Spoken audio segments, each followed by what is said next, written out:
සියලු දනහට වාසනාවන් ආයිබෝවන් සුපුරුදු ප්‍රාර්ථනාව හෘදයාංගමව ලෙන්ගතු සිටින වෙනද වගේම සුබ දවසක් ප්‍රාර්ථනා කරනවා සියලුම දෙනාට.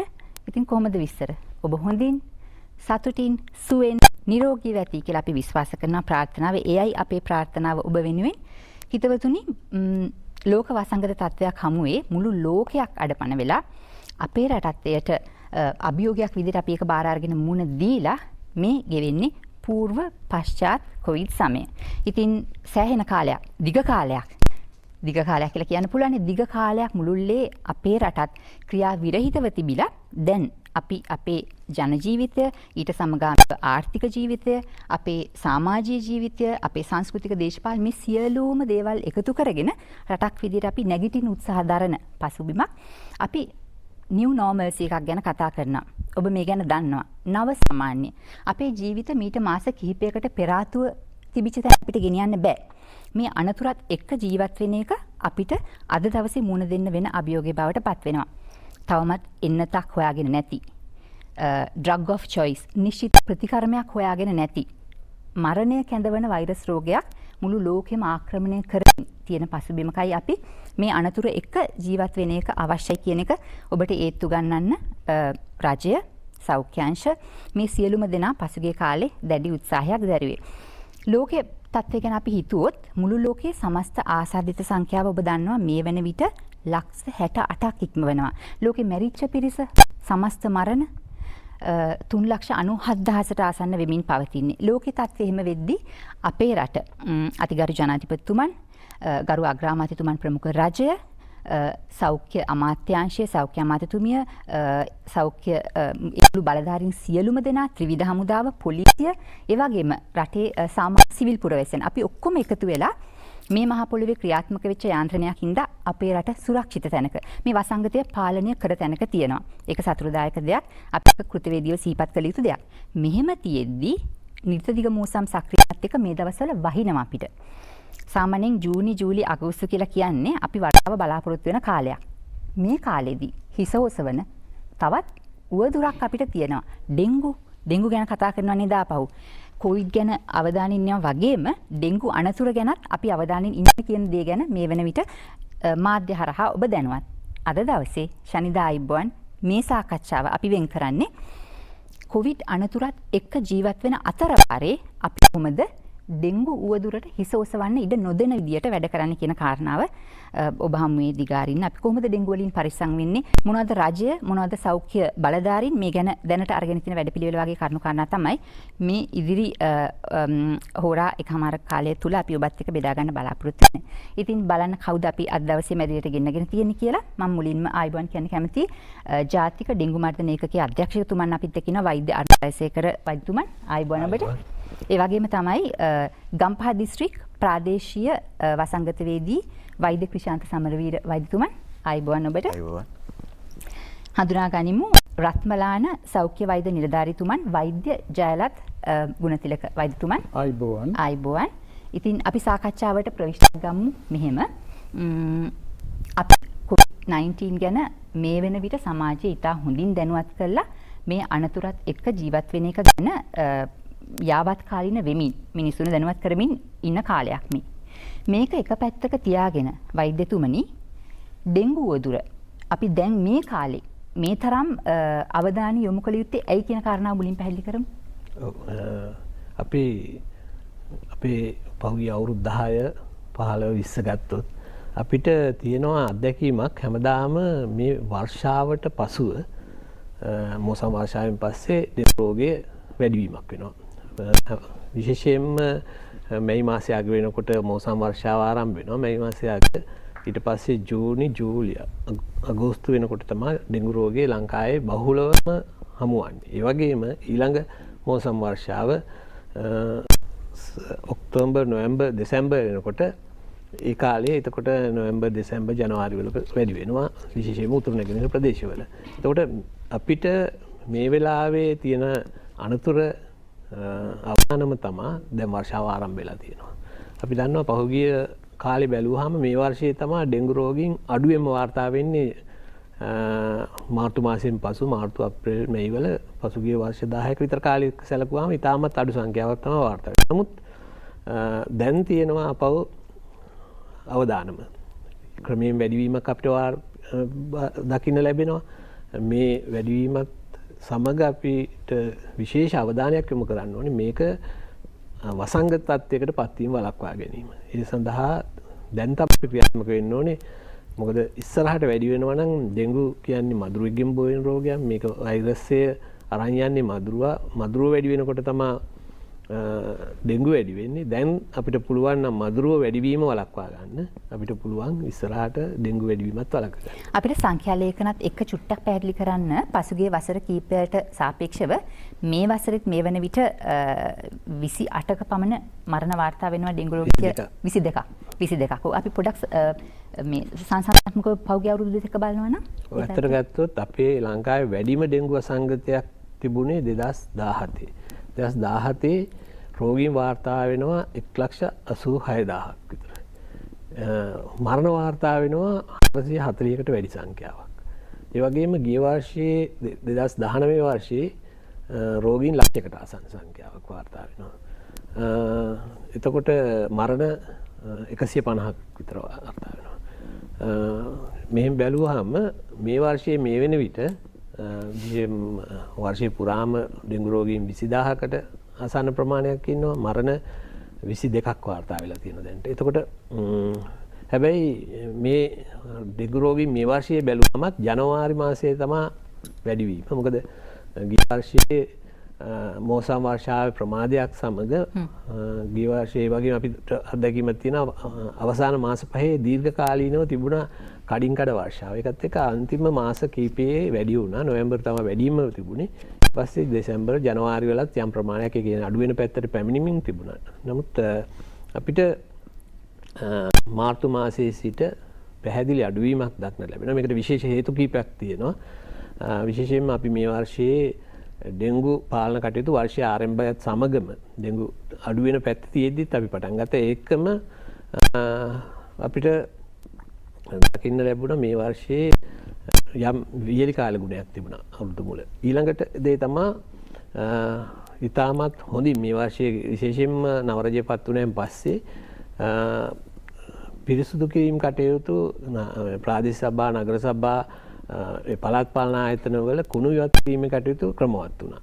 ඒකම අපේ රටේ අර පහුගිය කාලේ කොරෝනා වසංගතයත් එක්ක ගමනාගමනේ සීමා වුණා. හැමෝම එහෙම නැත්නම් සාමාන්‍යයෙන් කොළඹ එහෙම නැත්නම් බස්නාහිර පළාත තමයි ඩෙන්ගු වැඩිපුරම තියෙන්නේ. මේ ප්‍රදේශයට විශාල සංඛ්‍යාවක් දෛනිකව එනවා. එතකොට මෙහි අපේ බස්නාහිර පළාතේ ඩෙන්ගු තියෙනවා නම් ඒක බෝ කරලා වෙන ප්‍රදේශවලට අරන් යන බෝ වෙලා. එතකොට මේ ඊළඟ එක තමයි මේ ගෙවල් වල බොහෝ කාලයක් ගත කිරීම නිසා හුඟ දෙනෙක් ගෙවල් පිරිසුදු තබා ගත්තා. මේ වගා කටයුතු කළා වත ගැන ගෙවල් විශේෂ අවධානයක්. මම හිතන්නේ විශේෂ අඩුවීමට මේක බලපානවා. නමුත් කෙසේ වෙතත් දැන් අපි අවධානමක ඉන්නවා මේ වර්ෂාවසම. ඔව්. ඒ නිසායි මේ අවදානම ගැන ඔබ අප දැනුවත් වෙන්න ඕනේ. ඒ නිසායි මේ අවදානම ගැන රටක් විදිහට අපි ක්‍රියාකාරී වෙන්න ඕන. මේ මරණ සංඛ්‍යාව මෙතනින් එහාට වැඩි කරන්න නැතුව තියාගන්න. මම කැමතියි වෛද්‍ය ක්‍රිෂාන්ත සම්බීර වෛද්‍යතුමන්ට යොමු වන්න. දැන් මෙතුමන් සඳහන් කරා බස්නාහිර පළාතේ තමයි වැඩි රිස්ක් එක නැත්නම් වැඩි අවදානමක තියෙන කියන කාරණාව. ජනගණත්වය වැඩි, කැලිකසල මැනවින් කළමනාකරණය කිරීමේ අවශ්‍යතාවය වැඩි. ඒ වගේ ප්‍රශ්න ගණනාවක් හින්දා බස්නාහිර පළාතට අදාළව ගම්පහ දිස්ත්‍රික්කයේ මේ වන විට අපි දන්නවා රජයේ විශාල අවධානයක් මේ වන විට යොමු වෙලා තියෙන්නේ මොකද්ද පෙර සූදානම මේ මර්ධනය කරන්න? ඇත්ත වශයෙන්ම අපේ අධ්‍යක්ෂතුමා කිව්වා වගේ සෑම වර්ෂයක් අවසානයේදීම ලංකාවේ වාර්තා ඩෙන්ගු රෝගීන්ගේ දත්ත විශ්ලේෂණය කරලා බලුවොත් බස්නාහිර පළාත තමයි අංක 1ට හැම අවුරුද්දකම පත් වෙලා තියෙන වර්ෂ අවසානයේදී. ඒකෙත් එක්කම ඒත් එක්කම කොළඹ දිස්ත්‍රික්කයේ තමයි බොහෝ විට දිස්ත්‍රික් අතරින් අංක 1 දන්න පත් වෙලා තියෙන්නේ. ඊට යාබද ගම්පහ දිස්ත්‍රික්කයේ බොහෝ විට අංක 2 ස්ථානයේ බවට පත් වෙනවා. අපි අධ්‍යක්ෂතුමා කිව්වා වගේ දෛනිකවම මේ බස්නාහිර පළාතට පැමිණෙන අනිකුත් පුද්ගලයන් නිසා ඒ රෝගය මෙහින් වාහකයන් විදිහට ක්‍රියා කරලා තමන්ගේ ගම් ප්‍රදේශයට අරන් යනවා. ඉතින් මෙන්න මේ ලංකාවේ ඩෙන්ගු රෝගය මර්ධනය කිරීමට නම් බස්නාහිර පළාත තුළ ඩෙන්ගු මර්ධනය කිරීම වැදගත්කම අපේ අධිකාරී ජනාධිපතිතුමා පෙන්ලා දුන්නා පසුගිය දවස්වල. ඒ නිසා ඒ අනුව යමින් අපේ දිස්ත්‍රික්කයේ මේවට අපි සැලැස්මක් හදලා තියෙනවා. මුලින්ම අපි කරේ ඇත්තටම අපි පසුගිය වසර කිහිපයකම අපේ දත්ත ඒ කියන්නේ රෝගීන් වාර්තාවේ දත්ත ඒ වගේම අපි කීට විද්‍යා දත්ත පදනම් කරගෙන අපේ දිස්ත්‍රික්කයේ තියෙන සෞඛ්‍ය සේවා අධ්‍යක්ෂ සෞඛ්‍ය සේවා සෞඛ්‍ය නිලධාරී කාර්යාලය අපි වර්ග කරා. මොනවද අධි ආදානම් තියෙන සෞඛ්‍ය නිලධාරී කාර්යාලය කියන එක. ඊට අමතරව ඉන්න ඔබට ගිහිල්ලා ඒ සෞඛ්‍ය නිලධාරී කාර්යාලවල තියෙන ගමනධාරී කාර්යාලය මොනවද කොට්ටාශ මොනවද කියලා අපි බැලුවා. අධි ආදානම් තියෙන කොට්ටාශ. අපි දැන්නමත් අපි වඳුනාගෙන තියෙනවා අපි මෙන්න මේ තොරතුරු සෞඛ්‍ය නිලධාරී දැනුම් දීලා තියෙනවා. ඒත් එක්කම පරිපාලන මාධ්‍ය සෞඛ්‍ය පරිශෝධන දැනුම් දීලා තියෙනවා. ඔවුන්ට පුළුවන් වර්ෂාව ආසන්නයේ ආරම්භ වීමට කලින් මේ ස්ථාන අඳුනගෙන ඒ අවස්ථාවට ගිහිල්ලා පරීක්ෂා කරලා ඒ ඩෙංගු මදන කටයුතු ක්‍රියාත්මක කරන්න. ඒත් එක්කම අපිට බොහොම වැදගත් වෙනවා මේ තොරතුරු රෝගීන්ගේ තොරතුරු ලබා ගැනීම.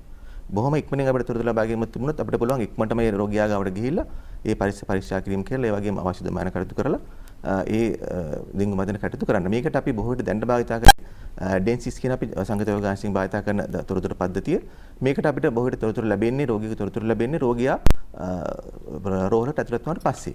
නමුත් මේකට දින කිහිපයක් ගත වෙනවා. නමුත් අපි බස්නාහිර පළාතට විශේෂයෙන්ම අපි බස්නාහිර පළාත් සෞඛ්‍ය අධ්‍යක්ෂ කාර්යාලයෙන් අඳුන දෙලා තියෙන විශේෂ පද්ධතියක් ඔබ දන්නවා ඇති. සාමාන්‍යයෙන් අපි රෝගියෙකු හඳුනා ගැනීමට පාවිච්චි කරනවා පරීක්ෂණයක් NS1 කියලා පරීක්ෂණය.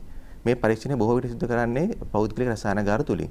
මෙන්න මේ යම්කිසි රෝගියෙකු NS1 පරීක්ෂණය සඳහා පෞද්ගලික රසායනගාරයකට යොමු වුණොත් එතකොට මෙම රෝගියාගේ NS1 පරීක්ෂණය පොසිටිව් වෙලා මෙම පුද්ගලයා ඩෙංගු රෝගියෙක් අඳුනාගත්තොත් අපිට ඒ වෙලේම අපි සාකච්ඡා කරලා තියෙන දත්ත පද්ධතියක් අපිට ඒ තොරතුරු ලැබෙනවා. ඉතින් මේකෙන් අපිට පුළුවන් බොහොම ඉක්මනට මේ රෝගියාගේ පිළිබඳ තොරතුරු ලබාගෙන ඒ අවශ්‍ය කටයුතු සිදු කරන්න. රෝහලින් ලැබෙන්න කලින්. රෝහලින් ලැබෙන්න කලින්. ඒකෝර රෝගියා ගෙදර ඉන්නකොටම රෝගියා රෝහලට යන්න කලිනුත් අපිට දත්ත පද්ධතිය ලැබෙන තොරතුරු ලැබෙනවා.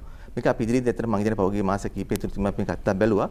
ඉදිරියේදී මෙන්න මේ ක්‍රමය ක්‍රියාත්මක කරලා අපි පුළුවන් ඉක්මනට රෝගියාගේ තොරතුරු ලබාගෙන ඒ අවශ්‍ය කටයුතු කරන්න බලාපොරොත්තු වෙනවා. ඒත් එක්කම තමයි අපි ආණ්ඩුකාරතුමාගේ මැදිහත්වීමේ ආණ්ඩුකාරතුමා පසුගිය දිනක අපි කැඳවලා අපේ දිස්ත්‍රික්ක පළාත් ප්‍රධානීන් දිස්ත්‍රික්ක ප්‍රධානීන් සියල්ලම කැඳවලා ඉවරලා අපි කම්පියුටර්පත් කරලා තියෙනවා. සතිපතා අපි රැස් වෙනවා. සතිපතා රැස් වෙනවා. ඉදිරියේදී යම්කිසි රිංගු මදන කටයුත්තක් ආවොත් ඉතින් යම්කිසි ගැටලුවක් පැන නැග්ගොත් මේ ගැටලුව වලට ඉක්මනින් පිළිතුරු දෙීමේ ක්‍රමවේදයක් අපි හදලා තියෙනවා. මොකද අපි විවිධ අංශ සමග එකතු වෙලා ඒ අංශ ප්‍රධානීන් සමග සාකච්ඡා කරනවා. සතිපතා රැස් වෙනවා. අපි මෙහෙන් කම්පියුටර් ලැස්ති කරලා තියෙනවා. මෙන්න මේ ආකාරයට අපි දැන් ඉඳලම ලැස්ති කරන් ඉන්නවා අපේ දිස්ත්‍රික්කේ ඉදිරි වසංගත අතර මුහුණ දෙන්න. ඩෙංගු රෝගය මර්ධනය කිරීමේදී මේ රෝගියෙක් වාර්තා වුණාට පස්සේ ඒ ප්‍රදේශය ඒ ආශ්‍රිත ඒ නිවසට අසල්වැසි නිවස ඒ ප්‍රදේශයේ මේ සියලුම දේවල් නිරීක්ෂණයට ලක් වෙනවා. එතනින් එහාට මේ මදුරු කීටය බෝ වෙන තැන් තියෙනවද කියලා බලන්න. ඔබ අදහස් කරේ ඒක මේ තව දියුණු ක්‍රමවලට යනවා. දැන් කලින් අපි රෝහලකින් වාර්තා වෙන එක ඔබතුමන් සඳහන් කරේ පරීක්ෂණාගාර මට්ටමින්. එතනත් පැය කීයක් හරි ඉතුරු වෙනවනේ. එතකොට යම්කිසි මම කියන්නේ ඉතාමත් ඉක්මනින් අපිට මේ ක්‍රම මගින් තොරතුරු ලබා ගන්න පුළුවන්. හොඳයි.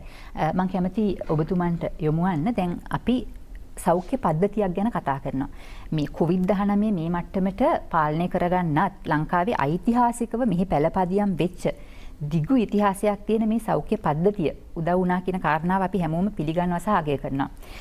සෞඛ්‍ය වෛද්‍ය නිලධාරීතුමගේ කාර්යභාරය මොකද්ද මේ ඩෙංගු මර්ධන ව්‍යාපෘතිය ක්‍රියාත්මක වීමේදී? සන්නමාලි බොහොම හොඳ ප්‍රශ්නයක් ඔබතුමිය අහුවේ.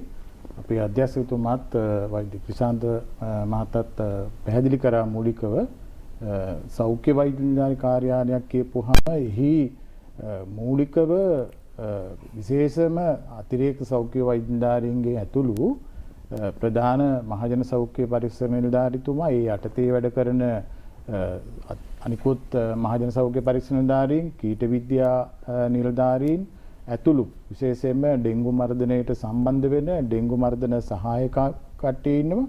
ඒ වගේම දූමායන කටයුතු කරන ඉසිරියන්ත්‍ර ක්‍රියාකරු මහතුරු ඉන්නවා. ඒ වගේම මේ වැඩසටහන් සම්බන්ධ කරන වැඩසටහන් නිලධාරීතුමා ඉන්නවා. අඩුම ගානේ රියදුරු මහත්මයා පවා මෙහිදී විශේෂ තම තමන්ටම ආවේනික වැඩසටහනක් යටතේ වැඩ කරනවා. එතකොට මෙහිදී විශේෂයෙන්ම අපිට කීට විද්‍යා දර්ශක අපි උපයෝග කරගන්නවා. මෙහිදී පසුගිය වාර්තාවල පහුගිය එක්ස්පීරියන්ස් අපි ෂෙයා කරගන්නවා. 2017 අධ්‍යක්ෂතුමා කිව්වා වගේම වැඩිපුර රෝගීන් සංඛ්‍යාවක් ආවා. ඒකට හේතුපාදක අපි බැලුවා. විශේෂයෙන්ම රෝගියෙක් වාර්තා වුණ වෙලාවට සඳහන් අපි විගරස් ඇක්ෂන් එකක්. ඒ කියන්නේ ෂණිකයෙන්ම අපි මේකට ක්‍රියා කරන්නට ඕන. ඒක තමයි ප්‍රිවෙන්ෂන් එක. ඒ කියන්නේ රෝගේ තවදුරටත් බොහොම වළක්වා ගැනීම සඳහා ගන්න ඕන හොඳම ක්‍රියාමාර්ගය. එහිදී අපි විශේෂයෙන්ම ඒ අදාළ ප්‍රදේශයට ක්‍රිෂාන්ත කිව්වා වගේම අපිට ශනිකයෙන් ලැබෙනවා විවිධ ඩෙන්සිස් සහ NS1 සහ මේල් එකේ ඒ දුරකථනයෙන් එක එක ක්‍රමවලින් අපිට රෝගීගේ වාර්තා වෙනවා. අපි ඒක ලැබිච්ච සැනකින්ම අපි යනවා ෆීල්ඩ් එකට. අපි තමයි ග්‍රාමීය ලෙවල් එකෙන් තනිකරම පල්ලෙහා ලෙවල් එකෙන් වැඩ කරන්නේ. ඒකට මේකට ලොකු දායකත්වයක් අපි ලබා දෙනවා වෙනත් අන්තර්පාර්ශ්වීය සම්බන්ධීකරණ කටයුතු වලදී වෙනත් විශේෂයෙන්ම ප්‍රාදේශීය ලේකම්තුමිය තෝතුමා ඒ වගේම පළාත් පාලන ආයතන ඒ වගේම අපේ පරිසර පොලිසිය දැන් මෙවැනි කටයුත්තකදී විශේෂයෙන්ම අපේ පළවෙනි එක තමයි රෝග ආවේක්ෂණය. අපි රෝගය හැදිච්ච තැනට පුළුවන් තරම් ඉක්මනට අපි යනවා. ගිහිල්ලා මෙහිදී රෝගේ බෝ කරන්නට තිබුණු ස්ථානයේ ඒ කියන්නේ බ්‍රීඩින් සයිට් එක බෝන ස්ථාන අපි හොයාගන්නවා. හොයාගෙන ඉදිරියට තවත් රෝගියෙක් එන්නේ නැති වෙන්න අපි වග බලා ගන්න ඕනේ. ඒ කියන්නේ මෙම රෝගියාගෙන් පස්සේ නැවත තව රෝගීන් කිහිප දෙනෙකුට හැදෙන්න ක්ලස්ටර් එකක් කියලා කියන්නේ. ඒක අපි බලක්ව ගන්නට ඕනේ. එහිදී අපි කරන කටයුතු කිහිපයක් තියෙනවා. පළවෙනි එක තමයි මෙම රෝගීන් බෝ වෙන ස්ථාන ටික සම්පූර්ණයෙන්ම එම ගෙදරේ සිට ගෙවල් 50කට වැඩි සංඛ්‍යාවක් අපි විමර්ශනයට ලක් කරනවා. මොකද මේ මදුරුවා එතන කාපු එක්කනට තව මීටර 200ක් විතර වගේ යන්නට පුළුවන්. ඒක නිසා අපි බෝන ස්ථාන ටික සම්පූර්ණ ඉවත් කරන එක අපි මුලින්ම කරනවා. ඒ එක්කම මේ වැඩිහිටි මදුරුවා වෛරස් එක අඩංගු මදුරුවා තවදුරටත් එක එක්කනට දෂ්ට කිරීම වළක්වා ගැනීම සඳහා අපි දූමායන කටයුත්ත සිදු කරනවා. හැබැයි මේ දූමායන කටයුත්ත ඉතාමත්ම තාක්ෂණිකව කරන්න ඕන වැඩක්. මොකද මේ දූමායන කටයුත්ත නිසා අනිසි ප්‍රතිඵල තියෙනවා. ඒ මදුරු වෛරස් එක අරන් යන වැඩිහිටි මදුරුගේ ආයු කාලය කොයි වගේද සාමාන්‍යයෙන්? සාමාන්‍යයෙන් සති 2ක් වගේ තියෙනවා.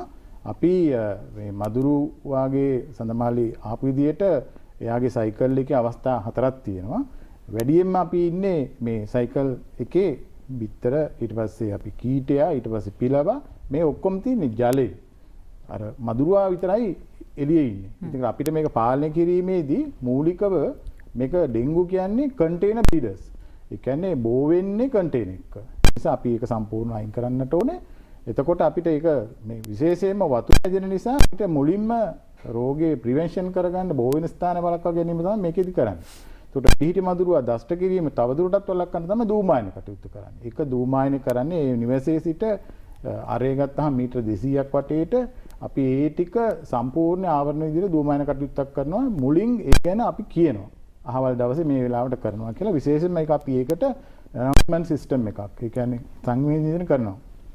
ඒකම මේකේ අපි දාන ඒකට අවශ්‍ය කරන රසායනික ද්‍රව්‍ය සහ ඒවා નિયમિત ප්‍රමාණයටත් දාන්නට ඕනේ. අනික වෙලාව ගත්තාම අපි උදෑසනම මේක කරන්නට ඕනේ. ඉතින් අපිට සෞඛ්‍ය දෙපාර්තමේන්තුවේ විශේෂයෙන්ම ජාතික ඩෙන්ගු මර්ධන ඒකකයෙන් පළාත් සෞඛ්‍ය සේවා අධ්‍යක්ෂතුමිය සහ ප්‍රාදේශීය සෞඛ්‍ය අධ්‍යක්ෂතුමිය විශේෂ වසංගත රෝගාංශයෙන් සියලු පහසුකම් අපිට දීලා තියෙනවා. වාහනයක් දීලා තියෙන වෙනින්ම දූමායන කටයුතු සඳහාම පමණක්. කුඩා ලොරියක් ඒකට අවශ්‍ය කරන යන්ත්‍ර තියෙනවා. එතකොට අපේ අයට අග්ගාලා ගිහිල්ලා මේක ඉක්මනටම කරනවා. එතකොට ඒ තවදුරටත් මේ වෛරස් එක නිසා ආය රෝගියෙක් ඇති වෙන්නට අපි ඉඩ දෙන්නේ නැහැ. ඒ වගේම අපි ඒක follow up කරන්න ඕනේ. නැවත සැරයක් ගිහින් අපි බලන්නට ඕනේ මේ ප්‍රදේශයේ තියෙනවද නැද්ද කියන එක. විශේෂයෙන්ම අපි එක කාලෙක මේ මදුරු ඩෙන්ගු මදුරුවා හිතවතුනි මේ දෂ්ට කරන්නේ මෙන්න මේ උදේ මේ වෙලාවේ හවස මේ වෙලාවේ කො දැන් ඒක බලංගු නැද්ද? තාම බලංගු. එසේම තියෙනවා. තාම බලංගු තියෙනවා. මදුරුවාට ඇත්තටම ඩෙන්ගු මදුරුවා කියන එක මේක වෙලාවක් නැහැ. දැන් අපි මේ වගේ ලයිට් එළිය තියෙන වෙලාවක වුණත් අපිට ඇවිල්ලා දෂ්ට කරන්න පුළුවන්. විශේෂයෙන්ම ළමයි පාඩම් කරන වෙලාවේ ලයිට් එළියක් දාගෙන ඉන්නලා පුළුවන්. මෙයා අපි ඩේ බයිට් කියලා කිව්වට එහෙම විශේෂයෙන්ම ඩේ බයිට් කියලා එකක් නැහැ. එයා සාමාන්‍යයෙන් කරන්නේ උදේ 6 ඉඳලා 9:00 වෙනකල් තමයි එයා සංචරණය. ඒ වගේම හවස් වරුවේ සාමාන්‍යයෙන් හවස 7:00 ඉඳලා 6:00 වෙනකල් වගේ ඒ කාලේ තමයි මේ මදුරුවා පියාසර කරන්නේ. ඒතකොට අපේ ඒම් එක දූමායනයක් කරනකොට මේ පියාසර කරන කාලයේදී දූමායන කටයුතු සිදු කිරීම.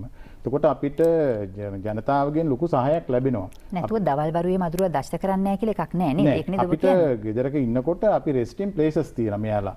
එතකොට අර එයාට බඩගින්නක් දැනුන වෙලාවට ඇවිල්ලා එකපාරක් නෙමෙයි දෙපාර තුන් පාර මේ ඊඩිස් මදුරුවා දෂ්ට කරනවා. එතකොට එයා අර අපි ඒ නිසා අපි කියනවා ගොඩක් දුරට දරුවෙක් ගෙදර ඉන්න වෙලාවේ විවේක වෙන්න වෙලාවේදී net එකක් පාවිච්චි කරන්න කියලා. ඒ කියන්නේ බයිටින් ප්‍රමාණය අඩු කිරීම සඳහා ඒකත් ඉතාමත්ම වැදගත් වෙනවා. ඊළඟට අපිට මේ පහුගිය දවස්වල COVID-19 වසංගත රෝග තත්ත්වයක් එක්කම පුදුම දායකත්වයක් දුන්න ජනතාව අපි අපේ දරුවෝ අවශ්‍යම තැන්වලට සෞඛ්‍යකාර සහායක් කට්ටිය අපි යැව්වා. රෝගියෙක් වාර්තා වුණාම යවුවා. ඒකෙදි කිසිසේත්ම අපිට ප්‍රතිවිරුද්ධ තත්ත්වයක් දැක්ුවේ නෑ මේ ජනතාව. ඒක බොහොම ස්තුතියි. මොකද අපේ කට්ටියත් මෙම ඩ්‍රීම් කියන concept එක ඇතුව තමයි යන්නේ. අපි ඩිස්ටන්ස් එක තියාගත්තා. ඒ වගේම ඒසිප්ටික් ක්‍රමයක් යටතේ විස බීජ හරණය කළාත් එහෙම. ඒ වගේම අපි මාස්ක් එකක් දාගත්තා. ඒ වගේම අපි විශේෂයෙන්ම ඒ තැනට ගියපුවම දුරස්ථභාවය රැකගත්තා ඩිස්ටන්ස් එක. ඉතින් එහෙම කතා කරනකොට ගොඩක් අය ප්‍රතිචාර දැක්වුවා මේ එන එක කොහොම ඇප්‍රීසියේට් කරයි වෙලා. ඉතින් එතකොට අපි රෝගියෙක් වාර්තා වුණාම මේ කරන ක්‍රියාවල ඉතාමත්ම වැදගත් වෙනවා. ඊළඟට ප්‍රජාදායකත්වය ඉතාමත් වැදගත්. මොකද මේක ප්‍රජාවම කරන්න ඕන වැඩක්. මේක අපි ගිහිල්ලා සෞඛ්‍ය ප්‍රවර්ධන කටයුත්තක් කරාට හඳුන්ලා දුන්නට මේක ඇඟෙන්න එන්න ඕනේ ජනතාවගේ වගකීමක්. මේක සම්පූර්ණ තමන්ගේ ගෙදර පිරිසුදු කර ගැනීම. අධ්‍යක්ෂතුමා මම හිතන්නේ බොහොම හොඳට පැහැදිලි කරලා දුන්නා. අපේ පහුගිය කාලේ සංචරණය අඩු වුණා. වේස් ප්‍රමාණය අඩු වුණා. ඒක නිසා ගොඩක්ම අපිට කාලගුණයක් බලපෑවා. අපේ ඩෙන්ගු රෝගීන් අඩු වුණාට විශේෂයෙන්ම අධි අවදානම් ප්‍රදේශ අපි තියෙනවා. ඒවට අපි කියනවා හොට් ස්පොට්. හොට් ස්පොට්ස් කියනවා. ඒවා තමයි විශේෂයෙන්ම ඉදිකිරීම ස්ථාන. අපිට ඉදිකිරීම ස්ථාන කියන එක හරිම රිස්ක් එකක්. මොකද පහුගිය කාලෙම වැඩ නොකරගෙන හිටපු තැන් ඒවා. එතකොට ඉදිකිරීමක තට්ටු ගණනාවක් තියෙනවා. ඒක වතුර තියෙන්න පුළුවන් වහල නැහැ. එතකොට ඒවා ගැන විශේෂයෙන්ම සැලකිලිමත් වෙනවා. අපි කීට විද්‍යා මහත්රු නෝනලා යවලා අපි මේ දර්ශක අපි දැන් අරන් තියෙනවා. අපි ගත්තාම අපිට අපේ ප්‍රදේශේ නම් අඩු වුණාට සමහර ප්‍රදේශවල මේ ගොඩනැගිලි වලින් දැනට පටන් ගත්තේ නැති වැඩ පටන් ගත්ත තැන් වලින් නැවත රෝගීන් වාර්තා වෙන්න ඉඩ තියෙනවා. ඒ වගේම රාජ්‍ය ආයතන ගත්තාම රාජ්‍ය ආයතනත් පරීක්ෂා කරා. මොකද ඒ වගේම පාසල් විශේෂයෙන් සහ හිස්සිඩම්. දැන් මේක අපේ පළාත් සභාවේ ගරු ආණ්ඩුකාරතුමා යටතේ සෞඛ්‍ය කමිටු පිහිටවන්න කියලා තියෙනවා. ගරු ජනාධිපතිතුමාගේම මෙහෙවීමෙන් ගරු අධිපති කාර්යාලයෙන්ුත් අපේ ජූන් මාසේ පළවෙනිදා තිබිච්ච රැස්වීමේදී මේකෙදී සතියකට සැරයක් අපි ඇගීමකට ලක් කරන්නට ඕනේ. එතකොට මෙතනදී විශේෂයෙන්ම මේ කියන ස්ථාන විශේෂයෙන් පාසල් ඉදිරියේදී පටන් ගන්නට නියමිත පාසල් තව මාස කිහිපයකින් ඒ ස්ථාන විශේෂයෙන්ම රාජ්‍ය ආයතන ඇත්තටම පාසල් වගේ ඒවා සම්පූර්ණ ඩෙන්ගු ප්‍රී කලාපයක් වෙන්න ඕනේ. කිසිම තැනක් තියෙන්නට බෑ. ඒක විශේෂයෙන්ම සඳහන් කරන්න ඕනේ. ඒ වගේම නිවෙසුත් 99%ක්ම පිරිසිදු වෙන්න ඕනේ. 100%ක් තියෙනවනේ වැඩි හොඳයි. ඉතින් ඒකත් ඉතා වැදගත් වෙනවා. විශේෂයෙන්ම පෞද්ගලික උපකාරක පන්ති ළමයි වැඩිපුරම ගැවසෙන තැන් ගත්තාම ඒ තැන්වල හොඳින්ම බලන්නට ඕනේ මේ කටයුත්තේදී. ඒ වගේම අපි කීට විද්‍යා දර්ශක ඉතාමත්ම ફોකාස් කරනවා. ඉදිරියේදී වෙන්නට ඕන විපත ගැන කියනවා. එතකොට මේකෙදී මේ කීට විද්‍යා දර්ශක අපි සඳහන් කරන ස්ථාන තුනකින් කියනවා. අපි ඒක බිටෝ ඉන්ඩෙක්ස් කියලා කියනවා. හවුස් ඉන්ඩෙක්ස් කියන නැත්නම් නිවාස දර්ශකය කියනවා. ඊට පස්සේ ප්‍රෙමිසස් ඉන්ඩෙක්ස් කියලා අපි කියනවා. ඒ වගේම කන්ටේනර් දර්ශකය නැත්නම් ඒ කන්ටේනර් කොච්චර තියෙනවද අපි මේකෙන් වැදගත් තමයි බ්‍රිටෝ ඉන්ඩෙක්ස් එක. ඒ බ්‍රිටෝ ඉන්ඩෙක්ස් කියන එක කීට විද්‍යා දර්ශක වලින් අපි කීට විද්‍යාඥ මහතුරු පෙන්ලා දීලා තිනවා 5කට වැඩි නම් විශේෂයෙන්ම ඊඩිස් ඊජිප්ටයි එක තමයි ඒක වලපාන ගොඩක්. එයා සංක්‍රමණය කරනවා. ඇල්බපික්ටස් කියන මඳුරුවා එක තැනක ඉඳගෙන තමයි එයා ඒ රෝගය කියන්නේ. නමුත් ඊඩිස් ඊජිප්ටයි කියන එක නා වෙන වෙන තැන් වලට යනවා. ඒ නිසා මේ බ්‍රිටෝ ඉන්ඩෙක්ස් එකේ ඊඩිස් ඊජිප්ටයි ගණත්වය 2කට 3කට වැඩි නම් අර 5ක් කියනකොට වැඩි නම් අපි හොඳ නැහැ කියනවා. ඒක ගොඩක් අපි සැලකිල්ලට ගන්න. එතකොට මාස එකමාරකට පස්සේ බ්‍රිටෝ ඉන්ඩෙක්ස් එක වැඩි වෙච්ච ප්‍රදේශය අනිවාර්යයෙන්ම කේසස් ඉස්සරහට වැඩි වෙන්න පුළුවන්. ඒ නිසා මේක ගෝල්ඩන් පීරියඩ් එකක්. රත්තරන් කාලයක් විශේෂයෙන්ම අර දැන් මේ දවස්වල යන නිර්තදිග මෝසන් සුළං මැයි ජූනි ජූලි වලට ඉස්සර වෙලා අපි මේ දවස්වල මේ වැඩේට බහින්නට වෙනවා. ඉදිරියේදී දෙසැම්බර් මාසේ වෙනවා ඔක්තෝබර් නොවැම්බර් ඊසාන දිග මෝසන් සුළං. ඒකට ඉස්සර වෙලත් අපි මේ වැඩේ ඉතාමත්ම හොඳට මේ කන්ටේනර් ටික අයින් කිරීම සිදු කරන්න ඕනේ. ඒ වගේම නිසි වේස්ට් මැනේජ්මන්ට් එකක්. ඒ කියන්නේ දිරන නොදිරන විදියට දාලා ගෙවල් වල තියෙන දේවල්. දිරන ඒවා ටික අපි ගෙදර කොම්පෝස්ට් පාවිච්චි සඳහා ඒ වගේම අනිත් ඒවා වෙන් කරලා විශේෂයෙන් ප්ලාස්ටික් වෙනම ඒ වගේම අනිත් ඒවා කඩදාසිය වෙනම කරලා වීදුරු වෙනම කරලා ලබා දීම රීසයිකල් ක්‍රමයට ඒක අපි දෙන්නත් පුළුවන්. ඒ නිසා කළමනාකරණය වෙන්නත් විශේෂ වැදගත් වෙනවා. ඒ වගේම මම අර කලින් කිව්වා වගේම සෞඛ්‍ය කමිටු නැවත යථාර්ථයටපත් කිරීම ඉතාමත්ම වැදගත් වෙනවා. මෙහිදී විශේෂයෙන්ම කියන්නට ඕනේ මේ සෞඛ්‍ය කමිටුව කියලා කියපුවාම ඩෙන්ගු විතරක් නෙවෙයි. අනිකුත් බෝ වෙන රෝග විශේෂයෙන් මේ දවස්වල තියෙනවා ලෙප්ටොස්පයිරෝසිස් කියලා මීහුණ ඒකක් තියෙනවා. ඒ වගේම තමයි දැන් COVID-19 වසංගත තත්ත්වයේ අපේ රටින් අපි පැහැරගෙන යනවා. මම හිතන්නේ සඳමාලි කිව්වා වගේම අපේ සියලු දෙනාගේ දායකත්වයෙන්. එතකොට ඒ වගේම තමයි මේකෙදී අර අන්තර් පාර්ශ්වීය ක්‍රියාකාරීත්වය ඉතාමත් වැදගත්. හැම එක්කෙනෙකුටම තියෙන වගකීමක්. විශේෂයෙන්ම අපි පළාත් පාලනයකට ගත්තාම මේ නගරාධිපතිවරු බොහොම සහයෝගී දක්වනවා. වාහන ටික කලට වෙලාවට එනවා. අපි ප්ලෑන් කරපු වැඩසටහනට එයාලා ඇවිල්ලා ඒවා ටික ගෙනියනවා. ඒ වගේම ප්‍රාදේශීය ලේකම්තුමියට ඉන්න වෙනම ශ්‍රේෂ්ඨ නිලධාරීන් 4 දෙනෙක් විතර ඉන්නවා. එතකොට ඒ ශ්‍රේෂ්ඨ නිලධාරීන්ගේ ප්‍රධානියා ග්‍රාම නිලධාරී. ග්‍රාම නිලධාරීතුමා ඒ වගේම ආර්ථික සංවර්ධන, සමෘද්ධි සංවර්ධන ඒ වගේ කට්ටියගේ සහයෝගය ඇතුව ගමේ අපි ග්‍රාමීය මට්ටම සහ ඒවා වීදි කමිටු කියලා හදා ගන්නවා. අපි දැන් ගෙවල් එක පේජයක 20ක් තියෙනවා නම් ඒකෙන් නියෝජනය වෙන විදිහට එක ගෙදරකින් දෙන්නෙක් හෝ 3 දෙනෙක් සහභාගී වෙලා ඒ ගම ඒක සතියේ සැරයක් අපි බලා ගන්න වැඩ කටයුත්තක් සිදු කරන්නට ඕනේ. ඒකත් ඉතාමත්ම හොඳ මේකක්. ඒ වගේම තමයි අපි මේ වගේ වෙලාවක ශබ්ද විකාශන යන්ත්‍ර වලින් අපි දැනුවත් කරනවා. අද කාලේ අද තත්ත්වයේ බ්‍රිටෝ ඉන්ඩෙක්ස් එක කීයද මේ හරිය එනවද රෝගීන් ඒක දැනුවත් කරනවා. ඒකත් ඉතාමත්ම වැදගත් වෙනවා. මම හිතන්නේ සෞඛ්‍ය වෛද්‍යාලය වශයෙන් ගත්තාම අපිට වසංගත රෝගාංශයෙන් ඒ වගේම ජාතික ඩෙංගු මර්ධන ඒකකයෙන් ඒ වගේම අපිට කොළඹ දැන් අපි කොළඹ මේ පස්නාහිරපළ කතා කරනකොට දිස්ත්‍රික් සෞඛ්‍ය සේවා අධ්‍යක්ෂක ඒ වගේම එහි ඉන්න අපි ප්‍රජා සෞඛ්‍ය වෛද්‍ය නිලධාරීන් විශේෂඥ වෛද්‍යවරුන් ඒ වගේම ජාතික මට්ටමේ තියෙන ගයිඩ්ලයින් විශේෂයෙන්ම ගරු ආණ්ඩුකාරතුමා යටතේ පළාත් පාලන ආයතනත් එක්ක කරන මේ සෞඛ්‍ය කමිටුවේදී ලොකු දෙයක් අපිට කරන්නට පුළුවන්. ඇගීමක් කරන්න පුළුවන්. අපි දීර්ඝ විස්තරයක වැදගත් තොරතුරු රැසක් කියවුණා. අපි නැවත වතාවක් ඒ එක එකක් හොයා බලන්න යමු. ඊට කලින් පුංචි විරාමයක්. හිතවතුනි COVID-19 අනතුර හඳුනා ගනිමින් තේරුම් ගනිමින් පරිස්සමෙන් ජීවත් වෙන අතර වාරේ ඩෙංගු මර්ධනය කරන්නේ කොහොමද කියන කතාව තමයි අද දවසේ අපේ මාතෘකාව වන්නේ ශනිදායිබන් සඳහා.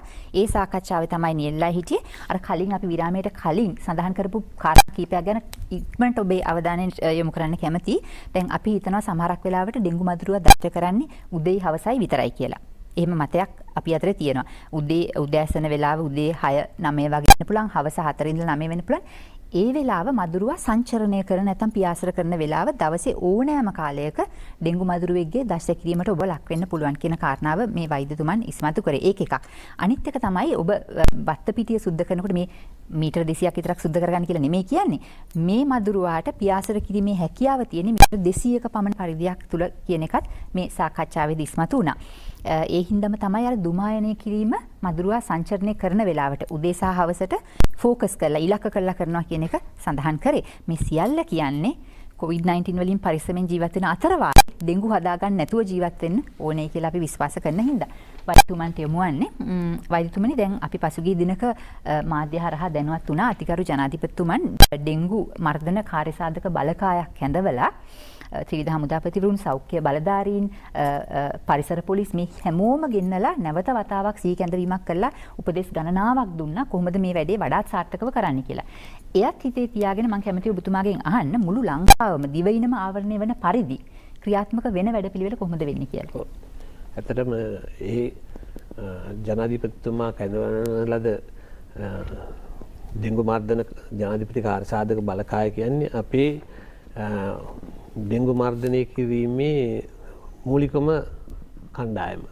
මොකද අපි ඩෙංගු කියන්නේ අපි දන්නවා බෝ වෙන්නේ මදුරුවෙක්ගෙන් මේක පරිසරයේ තියෙන්නේ. එතකොට අපිට සෞඛ්‍ය අංශයට පමණක් මේක සිදු කරන්න බෑ ඩෙංගු මර්ධනය.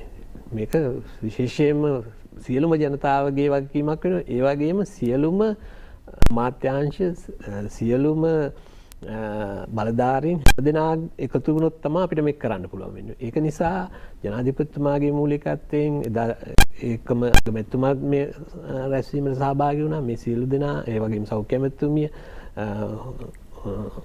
ආරක්ෂකාංශය පොලිසිය නගරාධිපතිවරුන් එතකොට ආණ්ඩුකාරවරුන් සියලු දෙනාගේම සහභාගීත්වය වෙලා අපිට ජනාධිපතිතුමා විශේෂයෙන්ම මේක කරගෙන යෑමට අවශ්‍ය උපදෙස් සහ මඟ පෙන්වීම ලබා දුන්නා. මේක තමයි අපට අවශ්‍යම වෙන්නේ මේක කිරීමේදී. මොකද රට පුරා කරනකොට මේ සියලු දෙනාම එකතු වෙන්න ඕනේ. ප්‍රාදේශීය ගන්නකොට අපිට පළාත්වල ආණ්ඩුකාරතුමාගේ ප්‍රධානත්වයෙන් ප්‍රදේශීය සියලු දෙනා එකතු වෙන්න ඕනේ. එතකොට දිස්ත්‍රික්කේ ගත්තාම දිස්ත්‍රික් ලේකම්තුමා හොතුමියගේ ප්‍රධානත්වයෙන් ඒ දිස්ත්‍රික්කයේ සියලු දෙනාම එකතු වෙන්න ඕනේ. මේ නිසා අපි සියලු දෙනාම මේ කණ්ඩායම් ගණනාවක් කළමනාකරණය වෙන එක හරි වැදගත් නේ. සියලු දෙනාම එකතු වෙන්න ඕනේ. එහෙම නැත්නම් අපිට මේක සෞඛ්‍ය අංශයට ගිහිලා අපිට අර ඉන්ජෙක්ෂන් එකක් ගන්න වගේ කරන්න බෑ. මොකද ඒක නිසා මෙතෙන්දී සෞඛ්‍ය අංශය අපි මඟ පෙන්වීම ප්‍රතිපාදන උපදේශ සංවිධානාත්මක කටයුතු ඒව කරන්න පුළුවන්. එතෙන්දී අපි සියලු දෙනා සහභාගීත්වයේදී මේ සියලු දෙනාම එකතු වෙන්න ඕනේ. විශේෂයෙන්ම මේ කාලේ ගත්තාම අපිට විශේෂ අවධානය යොමු කරන්න ඕන ප්‍රදේශ තියෙනවා. මොකද නිතදිග මෝසම් වර්ෂාවෙන් එන බලපෑම තමයි මේ කාලේ වැඩිපුර එන්නේ. එතකොට මේ කාලයේදී අපි හඳුනා ගන්නවා ඩෙන්ගු කොහෙද වැඩිපුර එන්නේ. ඒ වගේම අපි පහුගිය මේ විශේෂ ස්ථාන හඳුනා ගන්නවා කියලා ඔබතුමා අදහස් කරන්නේ වර්ෂාව වැඩිපුර වැටෙන තැනද කොහොමද? කොහොමද ඇත්තටම වර්ෂාව වැඩිපුර ලැබෙන ප්‍රදේශ මූලිකයි. ඒකම අපි දන්නවා පහුගිය අවුරුදු ගානක තිස්සේ අපි මේ සිද්ධ වෙච්ච ආකාරය බලපුවාම අපි දන්නවා කොයි තැන්වලද වැඩිපුර ඩෙන්ගු රෝගීන් ආවේ. ඒ වගේම කොයි තැන්වලද වැඩිපුර මදුරුවන් ඉන්නේ. මොකද අපි මේකේ මදුරුවන් බෝ වෙන ක්‍රමයේ බලනවා වැඩිපුර බෝ වෙන්නේ කොයිද මදුරු වැඩිපුර ඉන්නේ කොයි තැන්වලද. ඒ වගේ රෝගීන් පහුගිය කාලේ වැඩිපුරම වාර්තා වුණේ කොහොමද? පටන් ගත්තේ කොතනින්ද කොහෙටද ගියේ? සංඛ්‍යාලේඛන මත පදනම් කරන ප්‍රෙඩික්ෂන් එකක් වගේ නේ. ඒ වගේ තමයි කරන්නේ. එතකොට ඒකම අපි දන්නවා පහුගිය කාලෙත් එක්ක හැමදාම මේ මාස ජූනි ජූලි අගෝස්තු වල රෝගීන් වැඩි වෙන දිස්ත්‍රික්ක තියෙනවා. අනිත් දිස්ත්‍රික්ක වල යම් වැඩිවීමක් වෙනවා. එතකොට අපි ලංකාවේ බලනකොට අපි මේ වැඩසටහන යෑමේදී ප්‍රධාන වශයෙන්ම අපි සලකන්න ඕනේ මේ හයි රිස්ක් ඒරියාස්. මේ අධි අවදානම් ඒරියා. ඒවට මූලිකත්වය දීලා අධි අවදානම් දිස්ත්‍රික්ක අධි අවදානම් MOH ඒරියාස් ඒ වගේ අධි අවදානම් ග්‍රාම සේවක ප්‍රත්‍යක්ෂ මේ හැමතැනම අධි අවදානම් මාර්ග ඒ හැමතැනටම ගිහිල්ලා අපි මේක කරන්න ඕනේ. එතකොට ඒ අනුව හදනවා අපි වැඩපිළිවෙල. ඒ වැඩපිළිවෙල රට පුරා ක්‍රියාත්මක වීමේදී මම හිතන්නේ අපිට පුළුවන් වෙන ફોකස් කරන්න. අවශ්‍යම ස්ථානවලට ફોකස් කළා. එතකොට අපිට පුළුවන් ඒ තැන්වල අඩු කළොත් අපිට පැතිරීම වළක්වන්න පුළුවන්. ඒ නිසා අපි රටක් විදිහට දැන් අපි ඉදිරියට දැන් මේ ලබන මාස මේ සතියේ 11 වෙනිදා දවස් 3ක් මේ ආදී අවදානම් කලාපවල විශේෂ වැඩසටහනක් කරලා මේ කණ්ඩායම් සියලුම එකතු කරගෙන නිවාස පරීක්ෂා කිරීම මේ ප්‍රදේශවල ගොඩ අනිකුත් රාජ්‍ය ආයතන පාසල් එතකොට ඉදිකිරීම ස්ථාන මේවා සියල්ලම පරීක්ෂා කරමින් මේවා ඒ ජීවත් වෙන පුද්ගලයන් සමග එකතු වෙලා පිරිසුදු කිරීමට අවශ්‍ය කටයුතු කරනවා. ඒ වගේම ඉතාමත්ම නරක විදියට මදුරු අම්බෝ වෙන ස්ථාන තිබුණොත් අපි එයාට විරුද්ධව නීත්‍යානුකූලව කටයුතු කරනවා. එතකොට ඒ වගේ අපි දැන් වැඩ කරන්නේ ફોකස් කරලා. ඒ වගේම ફોකස් කරනකොටත් අපි රට පුරා අවශ්‍යම ස්ථාන වලට යනවා. එතකොට අපිට පුළුවන් අපේ වැඩි අවධානය එතෙන්ටත් හැබැයි රට පුරාමත් සියලු දෙනා මම හිතන්නේ මේ දවස්වල අපි ආරම්භ කරලා තියෙනවා මාධ්‍ය මගින් විශාල ප්‍රචාරයක්. මොකද දැනුවත් කිරීම. මේ දැනුවත් කිරීම අවශ්‍ය වෙන ආපෞසරයක් දැන් හැමෝගෙම හිතේ තියෙන්නේ කොවිඩ් විතරයි. මේකේ කොවිඩ් විතරක් නෙමෙයි මේ වෙලාවේ ඩෙන්ගු ගැනත් හිතන්න. ඩෙන්ගු ගැන අපිට තියෙන වගකීමක් හැමෝටම තියෙන වගකීමක් ඩෙන්ගු බෝ කරන එක වළක්ව ගන්න නම් අපි ක්‍රියාත්මක වෙන්න ඕනේ. එතකොට ඔව් වෛද්‍යතුමනි ඔබතුමන් සඳහන් කළ ආකාරයෙන්ම හිතවතුනි දැන් අපි මෙතෙන්දී ඔළුවට දාගන්න ඕනේ දේ තමයි COVID-19 අපේ හිතේ පුදුමාකාර භීතියක් ඇති කළා. අපේ රටේ නුඹට ලෝකයේ වෙනත් රටවල් වල දිනකට දෛනිකව 1000-2000ට ආසන්න වෙන මිනිසුන් මිය යන්න පටන් ගත්තාම අපි තැති ගන්නවා. ඒක සාමාන්‍ය දෙයක්. හැබැයි අපි අමතක කළ යුතු නැහැ ඩෙන්ගු කියන්නේත් ඔබට අපට මරණය කැඳවන්නට පුළුවන් වෛරස් රෝගී තත්ත්වයක් කියන එක. ඉතින් මේ නිසයි මේ දැනුවත් කිරීම මාධ්‍ය හරහා කිරීම අත්‍යවශ්‍ය වෙන්නේ සහ අපි මේ කාරණාව තේරුම් ගත යුත්තේ. රාජ්‍යයට කරන්න පුළුවන් උපරිම මෙහෙය කරමින් ඉන්න වෙලාවක් වෛද්‍යතුමන් සඳහන් කළා වගේම රජයේවත් සෞඛ්‍ය බලධාරීන්වත් සෞඛ්‍ය අංශයේවත් ආරක්ෂක අංශයේවත් පරිසර පොලිසියටවත් තනියම මේක කරන්න පුළුවන් වැඩක් නෙමෙයි. මේ සියලුම යාන්ත්‍රණය ඔබත් එක්ක එකතු වෙන්න ඕනේ මේක කරන්න. මොකද අවසාන වශයෙන් මේ වගකීම පැවරෙන්නේ ඔබට. අපි COVID-19ත් එක්ක කතා කරනකොට අපි සඳහන් කරන දෙයක් තමයි COVID-19න් පරිස්සම් වෙන නම් තමන් සමග සහ තමන් අනිකුත් පුද්ගලයන් සමග කරන චර්යාත්මක රටාවල් ගැන හිතන්න කියලා. නිකන් හිතන්නකෝ දැන් COVID-19 ගැන අපි හොඳටම දන්නවනේ. අපි කතා කරනවා hand hygiene ගැන, අත් පිරිසිදු තියාගන්න එක. අපි කතා කරනවා සමාජ දුරස්ථභාවය, මීටරයක් දුරින් ඉඳ ගන්න කියන එක ගැන.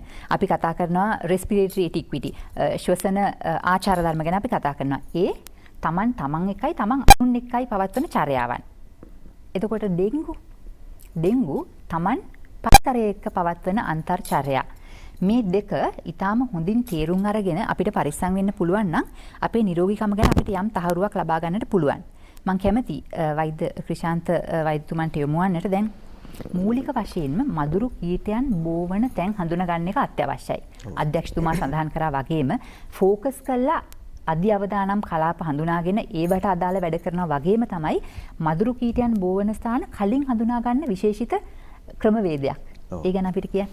ඇත්තටම මම කියන්න කැමතියි මේ වෙලාවේ මොකද අපි ජනතාව හිතන්නේ ගොඩක් කලාවට අපි සෞඛ්‍යාංශ ක්‍රියාත්මක වෙන්නේ ඩෙන්ගු රෝගීන් වැඩි වෙන්න පටන් ගත්තට පස්සේ විතරයි කියන අදහස අපේ ජනතාව තුළ තියෙනවා. සෞඛ්‍ය වැඩ කරන්න පටන් ගන්න ඕන දැන් ඩෙන්ගු වැඩි වෙනකොට සෞඛ්‍යාංශ දැන් තමයි ක්‍රියාත්මක වෙන්නේ වැඩ පිළිවෙල අපේ අදහසක් අපේ ජනතාව තුළ තියෙනවා. නමුත් ඒක මේ අපේ තියෙනවා බුද්ධිහංශය හා සමානව ක්‍රියා කරන සේවකයන් කොට්ටාශයක්. ඔවුන් තමයි අපි සෞඛ්‍ය කීට විද්‍යාඥයන්. ඔවුන් දෛනිකව අපි හැම දිස්ත්‍රික්කම වගේ ඉන්නවා. අපේ ගම්පහ දිස්ත්‍රික්කෙත් ඉන්නවා. සෞඛ්‍ය කීට විද්‍යාඥයෝ. කීට වෛද්‍ය කීට නිලධාරී සහ කීට විද්‍යාඥයෝ. දිස්ත්‍රික් කීට විද්‍යාඥයෝ. ඉතින් මොවුන් දිනපතාම ශේෂ්ත්‍රයේදී මේ කීටයන් කොයි වගේ තැන්වලද වැඩිපුර බෝ වෙන්නේ කොයි වගේ අවස්ථාවලද වැඩිපුර මේ එළියට එන්නේ කියන දත් අපිට දෙනවා. ඒකට අපිට පුළුවන් ඒ දෙන තොරතුරු අපි කලින් අපේ වෛද්‍ය ජාලත් කිව්වා වගේ මාස එකමාරකට කලින් මේ යම්කිසි ප්‍රදේශයක කීට විද්‍යා දර්ශක ඉහළට යනවා නම් කීට විද්‍යා ගහන ගණන්ත්වය වැඩි වෙනවා නම් ඊට මාසිකට මාස එකමාරකට කලින් ඉස්සරහා ඉඳලා මේ අපිට ඔන්න මේ ප්‍රදේශයේ ඩෙන්ගු වසංගත තත්ත්වයක් කෙනෙක් අනාවැකි කියන්න පුළුවන්. ඒත් එක්කම අපි වුන් හිතමු යම්කිසි ප්‍රදේශයක අපි එකම දිස්ත්‍රික්කයේ වුණත් එක ප්‍රදේශවල තියෙන මදුරුවන් බොන ස්ථාන වෙනස්. උදාහරණයක් අපි ගත්තොත් යම්කිසි ප්‍රදේශයක වැහි ආශ්‍රිත තමයි ගොඩක් මේ මදුරුව කීටයන් හම් වෙන්නේ. නමුත් තවත් ප්‍රදේශයක මේක වතුර එක්රැස් කරන භාජන ආශ්‍රිත වෙන්න පුළුවන්. තවත් ප්‍රදේශයක මේක අන්නස්ය ගාව ආශ්‍රිත වෙන්න පුළුවන්. තවත් ප්‍රදේශයක මේක සතුන්ට කැම විශේෂයෙන් ජලයේ සපයන පෙට් ෆීඩින් කියලා අපි කියනවා. අන්න ඒ වගේ භාජන ආශ්‍රිත වෙන්න. මෙන්න මේ තොරතුරුත් අපිට නිරන්තරයෙන්ම අපි අප්ඩේට් කරනවා. අපි දැනුවත් කරනවා. මෙන්න මේ අපේ කීට විද්‍යාල නිලධාරීන් සහ කීට විද්‍යාඥයන්. ඒත් එක්කම තවත් කියන්න ඕන මෙන්න මේ තොරතුරු තමයි අපිට උපකාරී වෙන්නේ යම්කිසි ප්‍රදේශයක අවදානමට පෙර සූදානම් වෙන්න. මේ ඉදිරියේදී වසංගතයක් ආවොත් ඉන්න කලින් අපිට මේ තොරතුරු මේ අපේ මේ බුද්ධාංශය කියන නිලධාරීන් අපිට ලබා දෙනවා. ඒත් එක්ක මම තවත් කියන්න කැමති දැන් අපොත් මේ සඳහන් කරා මේ මදුරුවන්ගේ සංචරණ කාල සීමාව. බොහෝ විට අපි දන්න කරුණක් තමයි උදේ 6 සහ උදේ 9 දක්වා මුංගරපුර සංචරණය කරනවා. ඒත් එක්කම හවස 3 සහ හවස 6 දක්වා සංචරණය වැඩි කරනවා. නමුත් මේක වෙනසක් වෙන්න පුළුවන්.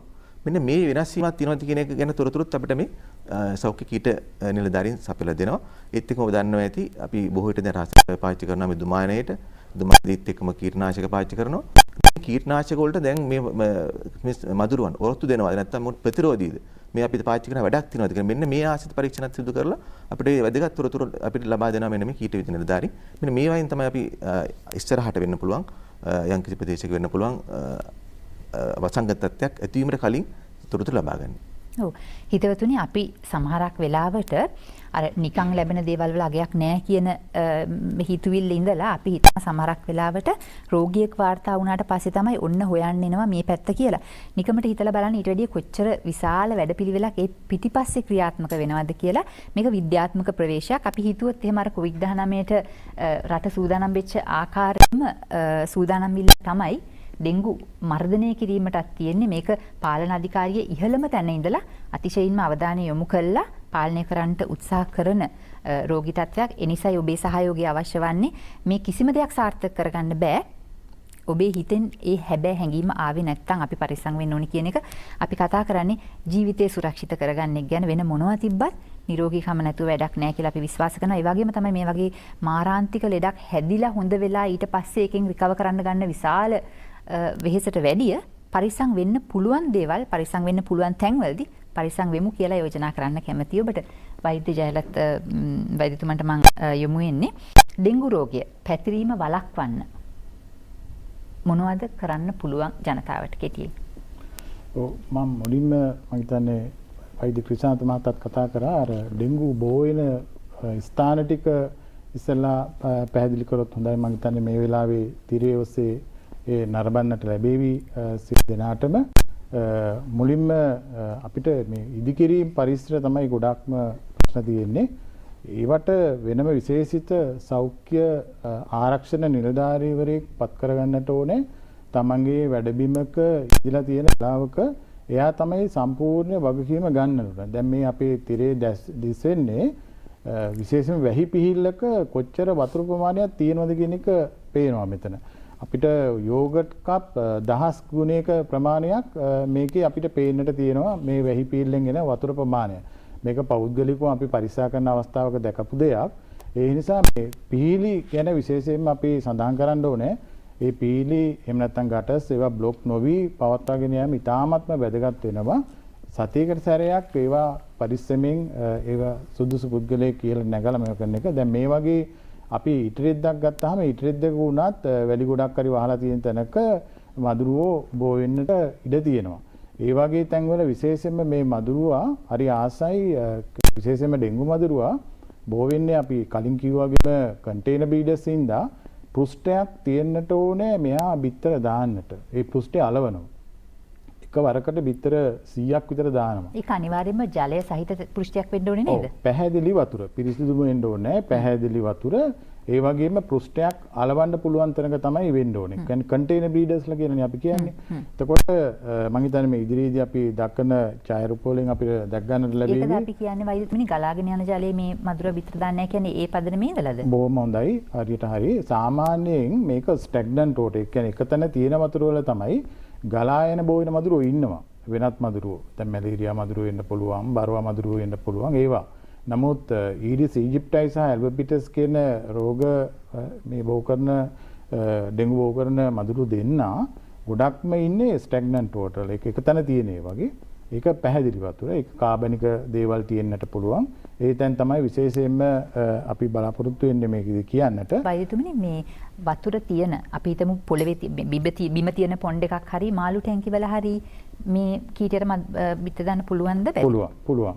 අපි විශේෂයෙන්ම මදුරු කීටව හැදෙන ස්ථාන ගැන කතා කරොත් එහෙම අපි නිවසක තියෙන වතුර ටැංකියක් විශේෂයෙන්ම අපිට ගෙදරක තියෙන පොඩි පොන්ඩ් එකක් වුණත් ඒක හැදෙන්නට පුළුවන්. මොකද ඒකේ පෘෂ්ඨයක් තියෙනවා. හැබැයි මෙහිදී අපි චූටි මාළු විශේෂයෙන්ම ගප්පි වගේ උන් අපි එකට දාලා බෝ කරලා තිබ්බොත් මේක අර කීට බක්සක ක්‍රියාකාරීත්වයක් නිසා ජෛව ක්‍රමයක් නිසා එකෙන් වැළකෙන්න පුළුවන්. ඒ වගේම ඒවා නිතරම අපි පාවිච්චි කර නොගනවා නම් වහලා තියන්න ඕනේ. මාළු ටැංකි වල ඒ කියන්නේ ඒ අවදානම තියෙන්න පුළුවන්ද? ඔබ සඳහන් කරන්නේ. පුළුවන්. මාළු ටැංකි වල කියන්නේ පිරිසිදු වතුර තියෙන්නේ. ඒ වගේම මේකේ කාබනික දේවල් තියෙනවා. ඒකේ කීටයෝ භක්ෂණය කරන මේ මාළු නැත්තම් විශාල මාළු හිටියට වැඩක් නැහැ. ඒකට ගප්පි වගේ මාළු තමයි දාන්නට ඕනේ. එහෙම නැත්තම් ඒකට වෙනත් ක්‍රමවේදයක් අපි පාවිච්චි කරන්න වෙනවා. විශේෂයෙන්ම රෙජිස්ටර් ඔෆ් පෙස්ටිසයිඩ්. ඒ කියන්නේ අපිට මේවා රෙජිස්ටර් කරපු කෘමිනාශක බෙහෙත් තියෙනවා. දැන් ඒවා විතරයි පාවිච්චි කරන්න ඕනේ. මාළුන්ට අහිතකර නැති. ඔව් මාළුන්ටත් අහිතකර නැති. ඒවා විශේෂයෙන්ම මේකට හොඳම ක්‍රමය තමයි ජෛව පාලන ක්‍රමය. හිතවතුනි ඔබ අවධානය යොමු කරනවා කියලා විශ්වාස කරනවා. විශේෂයෙන්ම සුරතල් මසුන් ඇති කරනවා නම් මමත් ඇති කරනවා. ඒකයි මේ පැන එක ඇහුවේ. ඔබත් අවධානය යොමු කරන්න. වෛද්‍යතුමනි ඔබට අවස්ථාව. ඔව් ඊළඟට අපිට විශේෂයෙන්ම කියන්න ඕනේ මේ මල් බඳුන් වගේ ඒවා. දැන් ඔය තිරේ දිස්වෙයි ඉස්සරහට ඒ වගේ ඒවා විශේෂයෙන්ම අපි ලස්සනට තිබ්බට ඒව ගැන අපි නිතරම බලන්න ඕනේ. දැන් අපි මල් බඳුනකට වතුර දාපුවාම සමහර අය තියෙන ඕකට යටින් තව තැටියක් අර වැඩි වෙච්ච වතුර ටික වැටෙන්නට. අපි ඒකේ ගොඩක් දුරට හැදෙන්නට පුළුවන් විශේෂයෙන්ම මේ අවස්ථාවේදී. ඒ වගේම අර සුරතල් සතුන්ඩ සඳමාලි කිව්වා වගේම ජලය දෙන ස්ථාන විශේෂයෙන්ම සීතකරණවල තැටි තියෙනවා. ඒක ගොඩක් දුරට සීතකරණයෙන් පිටපැත්තේ තියෙන ලීටර් එකේ විතර මේ අයිස්ක්‍රීම් කප්පයක් විතර තියෙන වතුර රැඳෙන තැන්. අපි නිවෙස් වල විශේෂයෙන්ම අවධානය යොමු කරන්න ඕන ස්ථානයක් තමයි ඒවා. සැඟවිච්ච තැන්, ටික් ප්ලේසස්. ඒකත් විශේෂයෙන්ම වැදගත් වෙනවා. ඒ වගේම තමයි අපි ලිම් පාවිච්චි කරන්නේ නැත්නම් නොගැඹුරු ලිම්. ගැඹුරු ඒවා නේ නොගැඹුරු ලිම් වලටත් දැලක් දාලා ආවරණය කරගන්න එක තමයි හොඳ. මේ ක්‍රමවේදී. එතකොට අපිට ජෛව පාලන ක්‍රමත් තියෙන ගොඩක් දුරට මේ මදුරුවන් බොහෝ ස්ථාන වළක්වා ගැනීම සඳහා ස්වභාවික ක්‍රම විශේෂයෙන්ම අපේ පරිසරයේ පහුගිය කාලේ COVID-19 රෝගයත් එක්කම පරිසරය ලස්සන වුණා. ඇත්තටම ඒකෙදි අපිට මේක මේ මදුරුවන් භක්ෂණය කරන සත්තු කීපයක් ඉන්නවා. විශේෂයෙන් බට්කූරා වගේ අය. ඒකට ඒ කට්ටිය ස්වභාවධර්මයෙන්ම මේ මදුරු කීටයෝ මදුරු බෙඩි මදුරුවන් ග්‍රහණය කරනවා. එතකොට ඒ වගේ පරිසරයක් ඇති කිරීම ගොඩාක්ම හොඳයි. ජෛව පාලන ක්‍රම කියලා ඔබතුමා අදහස් කරේ ඒ වගේවද? ඒ වගේ. ඊට අමතරව දැන් මාළු දාන්න පුළුවන්, කුඩා මාළු වගේව දාන්න පුළුවන්. තවත් ක්‍රමවේද කිහිපයක් තියෙනවා. දැන් අත්අදා බැලීම් දැනටත් රටේ අපේ වෙනවා. විශේෂයෙන්ම BTI කියන බැක්ටීරියාව හඳුන්වලා දීලා තිබ්බා. ඒකත් අත්අදා බැලීම් තියෙනවා. මේ දවස්වල අධ්‍යක්ෂතුමා මතක් කරයි ඕල්බෙකියා කියලා බැක්ටීරියාවක් හඳුන්වලා දීලා ඒ ප්‍රොජෙක්ට් එකක් වෙනම යනවා. ඒතකොට ඒවත් ජෛව පාලන ක්‍රම තමයි. විශේෂයෙන්ම අපිට මේ ගොඩක් කට්ටිය ජනතාව දැනගන්නට ඕනේ මේක ස්වභාවික තව ක්‍රම තියෙනවා මේ ශාක වර්ග තියෙන නැත්නම් ගෙවල් වල ලස්සනට හිටවන්න තියෙන ඒවා. විශේෂයෙන්ම අපි ওই කහ පාට මල් පිපෙන දාස්පෙතියා වගේ ඒවා ගත්තාම ඒ වගේන් තියෙන පොඩි මధుර විකර්ෂණ ගතියක්. ඒ වගේ ඒවා. හිතවතුනි මේ තවත් වැදගත් කාරණාවක් දාස්පෙතියා වගේ මල්. දාස්පෙතියා වගේ මල්. ඒ වගේම මధుරතලා ඒ වගේ ඒවා අපි පැරණි අපි මං හිතන අපි දන්නවා එක්ස්පීරියන්ස් එකකින් ඒ වගේන් විශේෂයෙන්ම මధుර විකර්ෂණ ශක්තියක් තියෙනවා. ඉතින් මේකත් ඉතාමත් වැදගත් වෙනවා. මම කලින් කිව්වා වගේම අන්තර්පාර්ශ්වීය සහභාගීත්වය ඉතාමත්ම වැදගත් වෙනවා මේ වැඩසටහනේදී. කසල කළමනාකරණය නිසි විදියට සිදුවීම. මම අන්තර්පාර්ශ්වීය කළමනාකරණය ගැන කතා කරන්නේ නැවත වතාවක් එනවා වෛද්‍යතුමන්ට. අධ්‍යක්ෂකතුමන්ට යොමු වන්නේ දැන් රට ලොක්ඩවුන් එකක තිබ්බා. මාස දෙකකට අධික කාලයක් ආයතන පෞද්ගලික රජයේ දෙපෙම් නිෂ්පාදනාගාර කර්මාන්තශාලා කන්ස්ට්‍රක්ෂන් සයිට්ස් මේවා ඔක්කොම වහලා තිබ්බා පාවිච්චියක් නැතුව. පාසල් විශ්වවිද්‍යාල විශාල භූමි පරිශ්‍ර මේවා නිරන්තරයෙන් එක පුද්ගලට කෙටි කාලයක් තුළදී පිරිසිදු කරන්න පුළුවන් තැන් නෙමෙයි. මේ සියල්ල ක්‍රමිකව දැන් මේ රට විවෘත වීමත් එක්ක නැවත වතාවක් විවෘත වෙමින් තියෙන්නේ. මේක මේ වෙලාවේ සිද්ධ වුණාම මේ පැත්තෙන් වහිද්දි ඩෙන්ගු අනතුරු අනිවාර්යයෙන්ම උඩනවා වැඩි වෙනවා. මේ තත්ත්වය පාලනය කරන්න මොකද තියෙන සැලසීම? අපිට ඒක විශේෂම අවස්ථාවක් මේ දවස්වල. මොකද පෞද්ගලික කාලේ කන්ස්ට්‍රක්ෂන් සයිට් නේ අපිට තියෙන හැමදාම තියෙන ලොකුම තරද්දනේ. එතකොට කන්ස්ට්‍රක්ෂන් සයිට්ස් වහලා තිබුණේ. හුඟක් වෙලාවට මේවේ වැඩ කරනවා නම් මේ වතුර එහා අයින් වෙනවා, අලුතෙන් පිරෙනවා, වෙනස් වීම වෙනවා. යම් තරමකට වෙනවා. නමුත් කවුරුත් නැතුව ඉන්න ගියාම සමහර වෙලාවට හිටියේ මුරකාරයෙක් විතරක් වෙන්න පුළුවන්.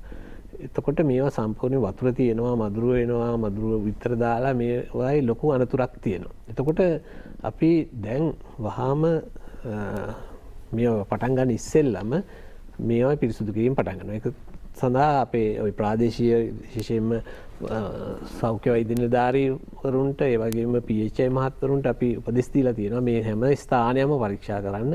වහාම මේවායේ මදුරුවන් බෝවීම වළක්වන්න. ඒ කියන්නේ ඔබතුමන් කියන්නේ මේ වෙනකොට ඒක ක්‍රියාත්මකද? දැන්ටත් ආරම්භ වෙලා තියෙනවා. මේක ආරම්භ වෙලා තියෙනවා. මොකද දැන්ටත් දැන් ක්‍රමයෙන් වැඩ පටන් අරන් තියෙනවනේ. එතකොට මේ වෙලේදී ඒගොල්ලන්ට කන්ස්ට්‍රක්ෂන් සයිට්ස් වලට අපි අර කියනවා සේෆ්ටි ඔෆිසර්ස්ලා. හෙල්ත් ඇන්ඩ් සේෆ්ටි ඔෆිසර්ස්ලා හැමෝම අනිවාර්යෙන් පත් කරගන්න ඕනේ විශාල ස්ථානවලදී. මේවා සිද්ධ කරනවා ඒගොල්ලන්ගේ වගකීමක් වෙනවා පිරිසුදු කිරීම. ඒ වගේම අපි PHI මහත්තුරු ගිහිල්ලා ඒවා පරීක්ෂා කරලා බලනවා මේක කරනවද කියලා. එතකොට ඒගොල්ලන්ට පුළුවන් මේ තියෙනවා සමාගම් තියෙනවා මදුරු මර්දන සමාගම්. ඒවයි උපකාර අරගෙන සාමාන්‍ය වෙළඳපොලේ තියෙන මදුරු මර්දන සමාගම් තියෙනවා. පෙස්ට් කන්ට්‍රෝල් කම්පැනිස් තියෙනවා. එතකොට පෙස්ට් කන්ට්‍රෝල් කම්පැනිස් හරි. ඒවා ගේ උපකාරය අරගෙන ඒගොල්ලන්ට පුළුවන් පෞද්ගලිකව මේ විශාල වැඩිම වලට අවශ්‍ය දේවල් කරන්න. ඒක කරනවාද කියලා අපි බලන්න ඕනේ සෞඛ්‍ය අංශය. අපි දැන් කරගෙන යනවා. ඒ වගේම රාජ්‍ය ආයතන වලටත් අපි අවශ්‍ය උපදෙස් දීලා තියෙනවා. ඒ වගේම සෞඛ්‍ය අධ්‍යාපන මාත්‍යාංශය පෞද්ගලික දවස්වල චක්‍රලේඛන නිකුත් කළා සෑම පාසලකම කටයුතු කරන්න ඕනේ කොහොමද කියලා අපි ලබා දුන්න උපදෙස් අනුව ඒ අනුව මොකද අපි දන්නවා දැන් පාසලක ශිෂ්‍යයන් විශාල සංඛ්‍යාවක් ඉන්නවා. හුඟක් වෙලාවට මේ වතුර ශිෂ්‍යයෝ ඉන්නවා නම් මේ සුද්ධ කරන්න පුළුවන් වැසිකිලි පාවිච්චි වෙනවා. අපි දන්නවා පාවිච්චි නොවි වැසිකිලි තිබුණොත් එimhe සති දෙකක් විතර ඒකේ වතුර මදුරු බිත්තර දානවා අනිවාර්යයෙන්ම. එතකොට අනිවාර්යයෙන්ම මේවා පාසල් ආරම්භ කිරීමට පෙර සම්පූර්ණයෙන්ම මේ වැසිකිලි වලට වතුර දාලා ඒ වතුර එකතු වෙච්ච තැන් වල වතුර අයින් කරලා මදුරු බෝ වෙන එක ස්ථානගත කරලා ඒ වගේම දුම් ආයන කටයුතු මේවා පටන් ගැනීමට කියලා කරන්න ඕනේ. මොකද මේවායේ දැන්ට ඉන්න වැඩිහිටි මදුරුවත් නැති කරන්න ඕනේ. මේ කටයුතු අපි දැන්ට පාසල් වලට අවශ්‍ය උපදෙස් දීලා ඒවා කරමින් සිටිනවා. නමුත් පාසල් පටන් ගන්න ඉස්සෙල්ලා අපි මේක කරන්න අවශ්‍යයි. ඒ විතරක් නෙමෙයි මේ පාසල් වලට ගෙවල් තියෙනවනේ. එතකොට පාසල් වලින් දැන් පාසල් වල කවුරුත් නැති වුණත් පාසල් වලින් මදුරු බෝ වුණොත් වටේට යන්න පුළුවන්. ඒක නිසා දැන්ටත් මේක සිදු කරන්න ඕනේ. මේක සිදු කරමින් තියෙනවා. මම හිතන්නේ දැන් මාසයකට අප්‍රේල් මාසයේ අවසන් වෙනකොට මේ අවශ්‍ය උපදෙස් දීලා තිබුණේ. මේවා සිදු කරමින් තියෙනවා. දැන් මම දැන් පාසල් වල ආදි ශිෂ්‍යයෝ ගුරුවරු ගෙන්නලා අවශ්‍ය කටයුතු කරමින් සිටිනවා. එතකොට මේ හැමදේම ගැන විශේෂ අවධානයක් යොමු කරලා තියෙනවා. ඒ වගේම තව දුරටත් යොමු කරන්න අවශ්‍යයි. ඔව්. ඉදි පැහැදිලි කිරීමක් අවශ්‍යයි. පාසල් ගැන සඳහන් කරානේ. පාසල් විවෘත වෙනවා. තව කෙටි කාලයක් ඇතුළත. එහෙමනේ රජය බලාපොරොත්තු වෙන්නේ. දැන් පාසල් ඔබතුමන් සඳහන් කළා වගේම අධ්‍යක්ෂතුමනි විශාල ක්‍රීඩා පිට්ටනි තියෙන කොළඹ තදාසන් නගරවල එක විදිහක් මෙතනින් එහාට යන යන තත්ත්වය වෙනස් වෙනවානේ. දැන් පාසල්වල මේ කටයුතු සිද්ධ කරන්න ඕනේ කියන එකක් ගුරු මණ්ඩලයේ පැත්තෙන් නැත්නම් දෙමාපියන්ගේ පැත්තෙන් නැත්නම් ශිෂ්‍යවන්ගේ ආධාරය ඇතුව නැත්නම් ආදිච්චය වෙන්න පුළුවන්. මේ වැඩේට උපදෙස් දීලා විතරද තියෙන්නේ නැත්නම් වැඩේ පටන් අරන්ද තියෙන්නේ? දැන් මේකේ උපදෙස් දීලා කියන්නේ අපේ පැත්තෙන් අපි අවශ්‍ය උපදෙස් ලබා දුන්න ඒ වගේම මේවට අපි ඉන්න ඒ ප්‍රදේශයේ පාසලට අයත් වෙන සෞඛ්‍ය වෛද්‍ය නිලධාරීන් කාර්යාලයක් තියෙනවා. ඒ වගේම මේ පාසල අයත් වෙන මහජන සෞඛ්‍ය පරීක්ෂකවරුන් ඉන්නවා. එතකොට ඒගොල්ලෝ මේක ගිහිල්ලා සාකච්ඡා කරලා ඒ විදුහල්පතිවරුත් එක්ක ඒ වගේම ප්‍රාදේශීය අධ්‍යාපන බලධාරීන් සාකච්ඡා කරලා වැඩ පිළිවෙල කරනවා. මොකද අපි උපදෙස් දීමට අමතරව ඒ වගේම පරීක්ෂා කිරීමට අවශ්‍ය කටයුතු කරනවා. ඒ වගේම ධූමපානය කිරීමේදී අපි කරන්නේ ඒක අපේ සෞඛ්‍ය වෛද්‍ය නිලධාරී කාර්යාලයෙන් තමයි පාසල් ධූමපානය කරන්නේ. මොකද ඒක කරන්නේ පෞද්ගලිකව. මොකද ඒකට අවශ්‍ය රසායනික ද්‍රව්‍ය අපි ගාව තමයි තියෙන්නේ. එතකොට අපි මේ සම්බන්ධීකරණය සහ වැඩ කටයුතු දෙකම කරනවා. මොකද පාසල් තමා මේ වැඩි අනතුරක් එන්න පුළුවන් මේ ඉස්සරහට විවෘත වෙන විශ්වවිද්‍යාල උසස් අධ්‍යාපන ආයතන මේ හැමතැනටම මේ ගැටලුව තියෙනවා. මොකද කාලයක් වහලා තිබුණා කියන්නේ මදුරුවන් බෝවීමේ ප්‍රවණතාවය වැඩි වෙන්න පුළුවන්. ඒ නිසා දැන් වහාම ක්‍රියාත්මක වෙන්න ඕනේ ආරම්භ කිරීමට පෙර අපි දැන්ටත් ආරම්භ වෙලා තියෙනවා. මම හිතන්නේ සෞඛ්‍ය වෛද්‍ය නිලධාරී මහත්තුරු දන්නවා ඒක මේ ඒගොල්ලන්ට අදාළ පාසල් තියෙනවා. ඒ අදාළ පාසල් සම්බන්ධීකරණය කරනවා. හිතවතුනි අපි COVID-19 අනතුර වළක්ව ගත්තේ.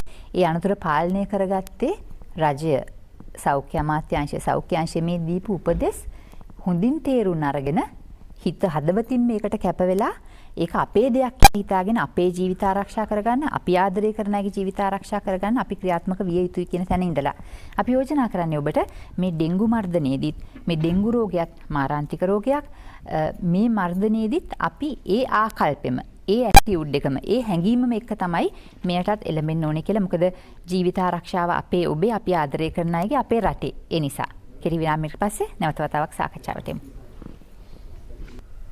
හිතවතුනි ශනිදා අයබෝන් අවසන් විනාඩි කිහිපය අවසන් අඩහෝරාව ගෙවෙන්නේ ඔබත් එක්ක COVID-19 අනතුර ගැන හිතමින් ඒ අනතුරෙන් පරිස්සම් වෙමින් නිව් නෝමල්සි එක නව සාමාන්‍ය පූර්ව පශ්චාත් කොවිඩ් සමයේ අපි ජීවිත ගත කරද්දී අපි ආපහු අර ජීවිත නවත්තපු තැනට යන්න උත්සාහ දරද්දී අපි පරිස්සම් වෙන්න ඕනේ තවත් කාරණාවක් ඩෙන්ගු වදුර ගැනයි කතා බහ කරමින් හිටියේ. ඩෙන්ගු මර්ධනය කරන්නට රජය මොනවද කරන්නේ? ඩෙන්ගු මර්ධනය කරන්නට ඔබේ යුතුයකම පුරවැසි වගකීම මොකක්ද කියන කාරණාවල් ගැන අපි කතා බහ කරමින් හිටියේ. අධ්‍යක්ෂතුමනි අපිට දැනගන්න ලැබෙනවා ජූනි 11 12 13 කියන දින 3 කේන්ද්‍ර කරගනිමින් අදි අවදානම තියෙන කලාපවල ක්‍රියාත්මක වෙන පුළුල් වැඩපිළිවෙලක් ගැන අපි මේ ගැන දැනුවත් කරන්න. ඇත්තටම අපි ඩෙන්ගු වසංගතයක් වළක්වන්න නම් අපි හඳුනාගත් මම කලින් කිව්ව විදිහට මේ හඳුනාගත් ප්‍රදේශවල විශේෂයෙන්ම ඩෙන්ගු මදුරු බෝන ස්ථාන පරීක්ෂා කරලා ඉවත් කරගන්න ඕනේ. මේකදී අපි පෞද්ගලික අවුරුදු වල දත්ත, ඒ වගේම අපේ කීට විද්‍යා දත්ත, රෝගීන්ගේ දත්ත, ඒ වගේ සියල්ලම අනුව අපි හඳුනාගෙන තියෙන අධ්‍යාපන කලාප විශේෂයෙන්ම සෞඛ්‍ය වෛද්‍ය නිලධාරී කාර්යාලය 36කට අපි මේ වැඩපිළිවෙල සිදු කරනවා. විශේෂයෙන්ම ගාල්ල, කොළඹ, කළුතර, ගම්පහ, රත්නපුර, මහනුවර මේ දිස්ත්‍රික්කවල හඳුනාගත් අධ්‍යාපන කලාපවල අපේ සෞඛ්‍ය කාර්ය මණ්ඩලය මේ PHI මහත්තුරු ඒ වගේම අපේ ඉන්න මදුරු මර්ධන සහායකයන් අපේ සෞඛ්‍ය වෛද්‍ය නිලධාරීන්ගේ මඟ පෙන්වීම යටතේ එකතු වෙලා එය සමගම පරිසර පොලිසිය එතකොට මේ ප්‍රදේශයේ අනිකුත් රාජ්‍ය නිලධාරීන් මේ සියලු දෙනාම එකතු වෙලා අපි ගෙයින් ගෙට ඇවිල්ලා ඒ වගේම ආයතනයෙන් ආයතනයට ඇවිල්ලා මේ ප්‍රදේශවල පරීක්ෂා කිරීම කරලා ඩෙන්ගු වදුරු බෝවන ස්ථාන තිබෙනවද කියලා බලලා මේවා ඉවත් කිරීමේ කටයුතු මේ දවස් 3 සිදු කරනවා. ඒකම අවශ්‍ය ස්ථානවල දුමායනයේ කටයුතු කරනවා. එතෙන්දී අපි විශාල වැඩ පිළිවෙලක් විදිහට රටේ මේ දිස්ත්‍රික්ක ටිකේ අධ්‍යාපන දිස්ත්‍රික්ක ටිකේ මේක සිදු කරනවා. නමුත් මේක මෙතනින් අවසන් වෙන්නේ නැහැ. අපි ඊතුරු ස්ථානවලට ඊළඟ සතියේ යනවා. ඊළඟට තව සතියකට පස්සේ අනිත් ස්ථානවලටත් යනවා. මේ වගේ රට පුරාම යන වැඩසටහන මෙතනදී අපි ආරම්භ කරනවා අධි අවදානම් MOH areas 36කින්. ජූනි 11 12 13 කියන දින තුන කේන්ද්‍ර කරගනිමින් හිතවතුනි අධි අවදානම් කලාප ફોකස් කරගනිමින් ඉලක්කගත කරමින් ක්‍රියාත්මක වෙන වැඩපිළිවෙලක් ගැන කතා කරේ. අධ්‍යක්ෂතුමින් තව ප්‍රශ්නයක්. දැන් මේ දවස්වල මේ නිව් නෝමල්සි එක නව සාමාන්‍යයත් එක්ක අපි මුණ දෙන දෙයක් තමයි අපි හිතමු අපි රෝහලකට ගියා කියලා. දැන් රෝහලකට ගියොත් ඇතුල් වෙන්න කලින් අපිට ෆෝම් එකක් ලැබෙනවා. ඒකේ අපි සඳහන් කරන්න ඕනේ උණ කැස්ස හෙම්බිරිස්සාව තියෙනවද? තව කාරණා ගොඩක් එක්ක. අපි හුඟක් තැන් වලට ගියාම හුඟක් මේ පොදු ස්ථාන වලට ගියාම අපේ සිරුරේ උෂ්ණත්වය බලලා උණ තියනවාද කියන එක බලලා තමයි අපි ඇතුළට ගන්නෙ. ඉතින් මේ උණත් එක්ක කිසියම් ආකාරයේ බීතියක් තියෙනවා උණ COVID-19 රෝගයේ මූලික ප්‍රධාන ලක්ෂණයක් හින්දා. උණ ගන්නේ COVID-19ට විතරක් නෙමෙයිනේ. මේ වෙනකොට ඔබ කියුවා සඳහන් කරා මීඋණ මේ පුරන් කුඳුරු අස්වැද්දීමත් එක්කම ආපහු නැවත ඉදිරි ඉස්මත්තට ආපු මීඋණ තත්ත්වය. එහෙම නැත්නම් ඩෙන්ගු. මේ තුනටම තියෙන ප්‍රධාන මූලික රෝග ලක්ෂණයක් උණ. උණ ගත්තොත් මොකද කරන්න ඕනේ මොනවද? මේ කාලේ උණත් එක්ක තියෙන ප්‍රධානම අපි හිතන්න ඕන දේ තමයි මේක ඩෙන්ගු වෙන්න පුළුවන්ද වෙනත් රෝගයක් වෙන්න පුළුවන්ද අපි පැත්තෙන් බැලුවොත්. එතකොට විශේෂයෙන්ම දැන් තවත් මාරාන්තික රෝගයක් විදිහට තියෙනවා මීඋණ. මේ දවස්වල පැතිරෙමින් යන. කොවිඩ් අනතුරක් තියෙනවා. එතකොට හැබැයි මීට අමතරව උණ ගන්න තවත් වෛරස් රෝග තියෙන්න පුළුවන්. තරම් අනතුරුත් මාරාන්තික නොවන. එතකොට අපි උණ තියෙනවා නම් විශේෂයෙන්ම වෛද්‍යවරයෙක් හමු වෙන්න. වෛද්‍යතුමනි අපි දැන් උණ තියෙනවා නම් කියලා කියනකොට අපි සාමාන්‍යයෙන් අපි මොනවා හරි අසනීපයක් හැදුනාම අපි දවසක් දෙකක් තුනකට යන්න දෙනවනේ නේද? අපි හෙම්බිරිසාවක් හැස්සක් හැදුනොත් අපි වෛද්‍ය උපදෙස් ලබන්න කලින් අපි බලනවා අපි ගෙදර කරන ප්‍රතිකාරයක් කරලා දවස් දෙකක් තුනක් යන්න දීලා අපි බලනවා ඒක කොයි අතර යයිද කියලා. උණටත් එහෙම කරන්න ඕනද දැන් නැද්ද? නෑ ඇත්තටම උණ තියෙනවා නම් විශේෂයෙන්ම දවස් දෙකකට වඩා තියෙනවා නම් වහාම රෝහලක් වෙතට යන්න එහෙම නැත්නම් සුදුසුකම්ලත් වෛද්‍යවරයෙක් ළඟට යන්න. ගිහිල්ලා බලන්න මොකද වෛද්‍යවරයෙකුට මේ උණත් එක්ක මේ උණ එක්ක තියෙන අනිකුත් රෝග ලක්ෂණ සමග අපිට වෙන් කරගන්න පුළුවන් මේ කුමන වගේ දෙයක් වෙන්න පුළුවන්. ඒකම තියෙනවා රුධිර පරීක්ෂණ තියෙනවා. මේ රුධිර පරීක්ෂණ වලින් පුළුවන් තහවුරු කරගන්න. එතකොට රෝහලකට ආවොතින් අපි රෝහලේ උණ තියෙන රෝගියාගේ රෝග ලක්ෂණ වලින් හඳුනා ගන්න බලනවා මොකක්ද කියලා ඒකම අවශ්‍ය පරීක්ෂණ කරලා විනාඩි කිහිපයක් ඇතුළත පරීක්ෂණ වල ප්‍රතිඵල අරගෙන ඩෙන්ගු රෝගය නම් අපි වහාම එතකොට අවශ්‍ය ප්‍රතිකාර ලබා දෙනවා. අවශ්‍ය ප්‍රතිකාර සමහර විට ඇතුල් කිරීම වෙන්න නොවෙන්න පුළුවන්. මොකද ඇඩ්මිට් කරන්න ඕනේ නැති වෙන්නත් පුළුවන්. එහෙම වුණොත් සමහරට කියන්න පුළුවන් ගෙදර ගිහිල්ලා තව දවසක් බලලා තව වෛද්‍ය පරීක්ෂණයක් තව රසායනාගාර පරීක්ෂණයක් කරලා ඊළඟ දවසේ ආයෙ බලමු කියලා. එහෙම නැත්නම් වහම ඇතුල් කරන්න පුළුවන්. එතකොට මෙතෙන්දී අපිට පුළුවන් අර කොවිඩ් රෝගයේ මේ එහෙම නැත්නම් මීඋණද ඩෙන්ගුද කියලා හඳුනාගෙන ඒ අවශ්‍ය ප්‍රතිකාර වලට යොමු කරන්න. මොකද ඩෙන්ගු රෝගයේ බරපතල තත්ත්වයට පත්වීමට ප්‍රධානම හේතුවක් තමයි ප්‍රමාද වීම. ඒ නිසා ගත්තොතින් දවස් දෙකක් බලන්න නැතුව රෝහලකට නැත්නම් වෛද්‍යවරයෙක් ගාවට ගිහිල්ලා අවශ්‍ය පරීක්ෂණ කරලා හඳුනා ගත්තොතින් අනිවාර්යයෙන්ම සුව කරන්න පුළුවන්. මොකද ඩෙන්ගු රෝගීන් අපි දන්නවා ගිය අවුරුද්දේ ගත්තත් ලක්ෂයක් විතර වාර්තා වෙලා මරණ සිද්ධ වෙන්නේ 150යි 100.1.5යි. එතකොට අපි මිය කියන කාලයකටත් ඊට වඩා ගොඩාක් අඩු කරන්න පුළුවන්. මේ අය එන්නේ નિયમિત වෙලාවට ප්‍රමාද නොවී එනවනම් ඒ වගේම අනවශ්‍ය ඖෂධ ලබා ගත්තේ නැත්නම් අපිට ඒකත් විශේෂයෙන්ම කියන්න ඕනේ මේ ඩෙන්ගු රෝගය තියෙන කෙනෙකුට කවදාවත් පැරසිටමෝල් හැරෙන්න වෙන කිසිම ඖෂධයක් දිය යුතු නැහැ. හිතවතුනි ඒක අපි අවධාරණය කරන්න ඕන කාර්යයක්. ඩෙන්ගු රෝගයේ තියෙන කෙනෙක් පැරසිටමෝල් හැරෙන්න. ඩෙන්ගු රෝගයේ තියෙන කෙනෙක්ට නැත්නම් ඩෙන්ගු රෝගය තියෙනවා කියලා ඔබ ගෙදරදී දන්නේ නැහැනේ. ඩෙන්ගු රෝගය කියලා සස්පෙක්ට් කරනවා නම් සැක කරනවා නම් පැරසිටමෝල් හැරෙන්න වෙන කිසිම ඖෂධයක් එපා කියන පණිවිඩේ. ඔව් ඒක තමයි අපි සමහරට බරපතල වීම මරණයට තියෙන තවත් හේතුවක්. උණ රෝගීන්ට මේ අර උණත් එක්ක ඩෙන්ගු උණත් එක්ක අංගපත වේදනාවක් එනවා බරපතල විදිහට. ඒ වෙලාවට අර සමහර NSAIDs කියන ඖෂධ වර්ග වේදනානාශක ලබා දෙනවා. මේ වේදනානාශක ඉතාමත් නරක විදිහට රෝගය වැඩි වීමට බලපානවා. ඒ නිසා අනිවාර්යයෙන්ම ඩෙන්ගු හරි ඕනෑම උණක් තියෙනවා නම් පැරසිටමෝල් ගන්න උණ බය ඉන්න ඒ ඇරෙන්න වෙන කිසි දෙයක් ගන්න එපා. වෛද්‍යවරයෙක් හරි එහෙම නැත්නම් ඔබ ෆාමසියෙන් ගිහලා බෙහෙත් ඉල්ලලා ගන්නවන ගන්නත් ඒක වැරදි වැඩක්. එහෙම ගත්තත් වෛද්‍යවරයෙක් දුන්නත් අහන්න ඕනේ මෙතන ඩෙන්ගු වෙන්න පුළුවන්ද මට? මෙතන ඩෙන්ගු වලට හොඳ නැති බෙහෙත් තියෙනවාද? ඔබතුමා දීපු වෛද්‍යවරයෙක්ගෙන් උනත් අපිට අහන්න අයිතියක් තියෙනවා.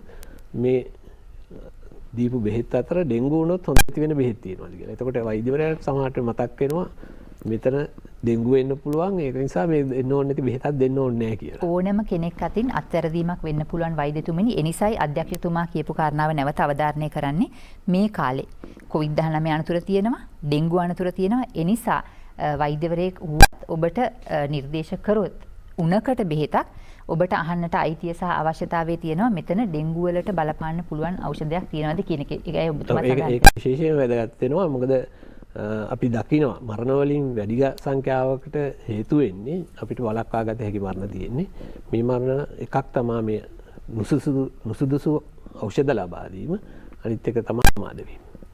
ඩෙන්ගු සමග මරණය එන්නට අත්වැල් බැඳගෙන කාරණා දෙකක් හිතවතුනි සඳහන් කරේ අධ්‍යක්ෂකතුමා. එකක් තමයි පැරසිටමෝල් හැරෙන්න වෙන ඖෂධයක්. අපි කියනවා පේන් කිලර්ස් කියලා සරල භාවිතය අපි කියනවා පේන් කිලර්ස් වේදනානාශක ඖෂධ. ඒ කිසිවක් නොගත යුතුයි කියන දේ තමයි අධ්‍යක්ෂකතුමා අවධාරණය කරේ. ඒ වගේම තමයි උණ ගෙදර බල බල ඉන්න එපා කියන එක. දැන් COVID-19 තියෙන ඉඳ මම හිතන්නේ නැහැ කවුරුත් උණ ගෙදර බල බල ඉඳී කියලා. නමුත් අවධාරණය කරන්න කැමති හිතවතුනි ඒ කාරණා දෙක. අපි සඳහන් කරමු අපේ ප්‍රේක්ෂක ජනතාව වෙනුවෙන් අපි උණ කියලා කියන්නේ හරියටම ශරීර උෂ්ණත්වය කොතනට කොහොම නම්ද කියන එක. අපිට හැබැයි උණත් එක ඩෙන්ගුත් එක අධික උණ එනවා. කොහොමද සෙන්ටිග්‍රේඩ් අංශක 37ට වඩා වැඩි වෙනකොට උණ කියලා කියනවා. 37ට වැඩි නම් අපි ෆැරන්හයිට් වලින් කියනවා නම් 98.4. ඔව් ඒක අංශකයක් වැඩි වුණත් අංශක දෙකක් වැඩි වුණත් අපි ඒ උණ තමයි. හැබැයි ඉතින් ඩෙන්ගු වලදී ඊට වඩා උගක් උණ වැඩි වෙනවා. ඩෙන්ගු වලට කැපිපෙන්න ලක්ෂණය තමයි අධික උණ නේද? සමග පිටිපස්ස වේදනාව, හන්දි වේදනාව, ඔළුව කැක්කුමත් වෙනවා නේද? හිස රදය, සමහර විට වමනය, ඇඟපත අමාරු මේ වගේ රෝග ලක්ෂණ රැසක් එනවා. විශේෂයෙන්ම හිස රදයත් උනත් ඒ වගේම සමහරට රතු අප ඇඟේ ඒවා මේවා රෝග ලක්ෂණ රැසක් තියෙනවා. හැබැයි රතු ලපෙන්නේ ටිකක් කල් ගියාමනේ. හිතවතුනි අවධාරණය කරන්න කැමති නැවත වතාවක් ඔබට උනත් එක්ක තද උණ හිස රදය, ඇසට පිටුපසින් වේදනාව, ඇඟපත අමාරුකම්, අස්ථි රිදීම ඒ වගේ දේවල් ආවොත් මේක ඩෙන්ගු රෝගය වෙන්නට පුළුවන් කියන කාරණාව තමයි අධ්‍යක්ෂකතුමන් සඳහන් කරේ. මම වෛද්‍ය ක්‍රිෂාන්ත සමරවීර වෛද්‍යතුමන්ට යොමුවන්නට කැමති මේ අන්තර් පාර්ශ්වීය සබඳතා මේ වැඩේ මේ COVID-19 හොඳින් කළමනාකරණය කරගත්තා වගේම මේ ඩෙන්ගු මර්ධන කාර්යසාධක බලකායක් අධිකාරී ජනාධිපතිතුමාගේ ප්‍රදේශ යටතේ ක්‍රියාත්මකයි. මේ වැඩේ හොඳින් සාර්ථකව ඉෆෙක්ටිව් විදියට කරගෙන යනකොට මේ අන්තර්පාර්ශ්වීය සබඳතා මැනවින් ක්‍රියාත්මක වීම කොතරම් වැදගත්ද කියලා. ඇත්තටම කියනනම් අපි අධ්‍යක්ෂතුමා කිව්වා වගේ මේ ඩෙන්ගු කියන රෝගය අපේ සෞඛ්‍ය අපිට විතරක් පාලනය කරන්න පුළුවන් රෝගයක් නෙමෙයි. මොකද මේක මිනිසා පරිසරය සහ මදුරුව අතර තියෙන සටනක්. මොකද ඔබ දන්නවා ඇති නාගරිකකරණයත් එක්කම මේ අවදිමත් කසල බැහැර කිරීමත් එක්කම තමයි මේ ඩෙන්ගු බෝනිස් ස්ථානේ වැඩිලා අපිට මේ ඩෙන්ගු වසංගත තත්ත්වයේ මතුවුනේ. ඉතින් මෙන්න මෙතෙන්දී අපිට මේ අනිකුත් අංශවල දායකත්වයේ බොහොම වැදගත් වෙනවා. විශේෂයෙන්ම කසල ඉවත් කිරීමේදී අපිට පළාත් පාලන ආයතන සහයෝගය ඉතාමත් අවශ්‍යයි. අපි හිතමු තවත් අපි පාසලක් ලගමුකෝ මේ පාසලක ඩෙන්ගු මර්ධන කටයුත්තේදී අපිට සෞඛ්‍ය අංශය විතරක් නෙමෙයි අපිට කොට්ටාස් අධ්‍යාපන අධ්‍යක්ෂතුමා ඒ වගේම අපි විද්‍යාපතිතුමාලාගේ සහයෝගය අවශ්‍ය වෙනවා.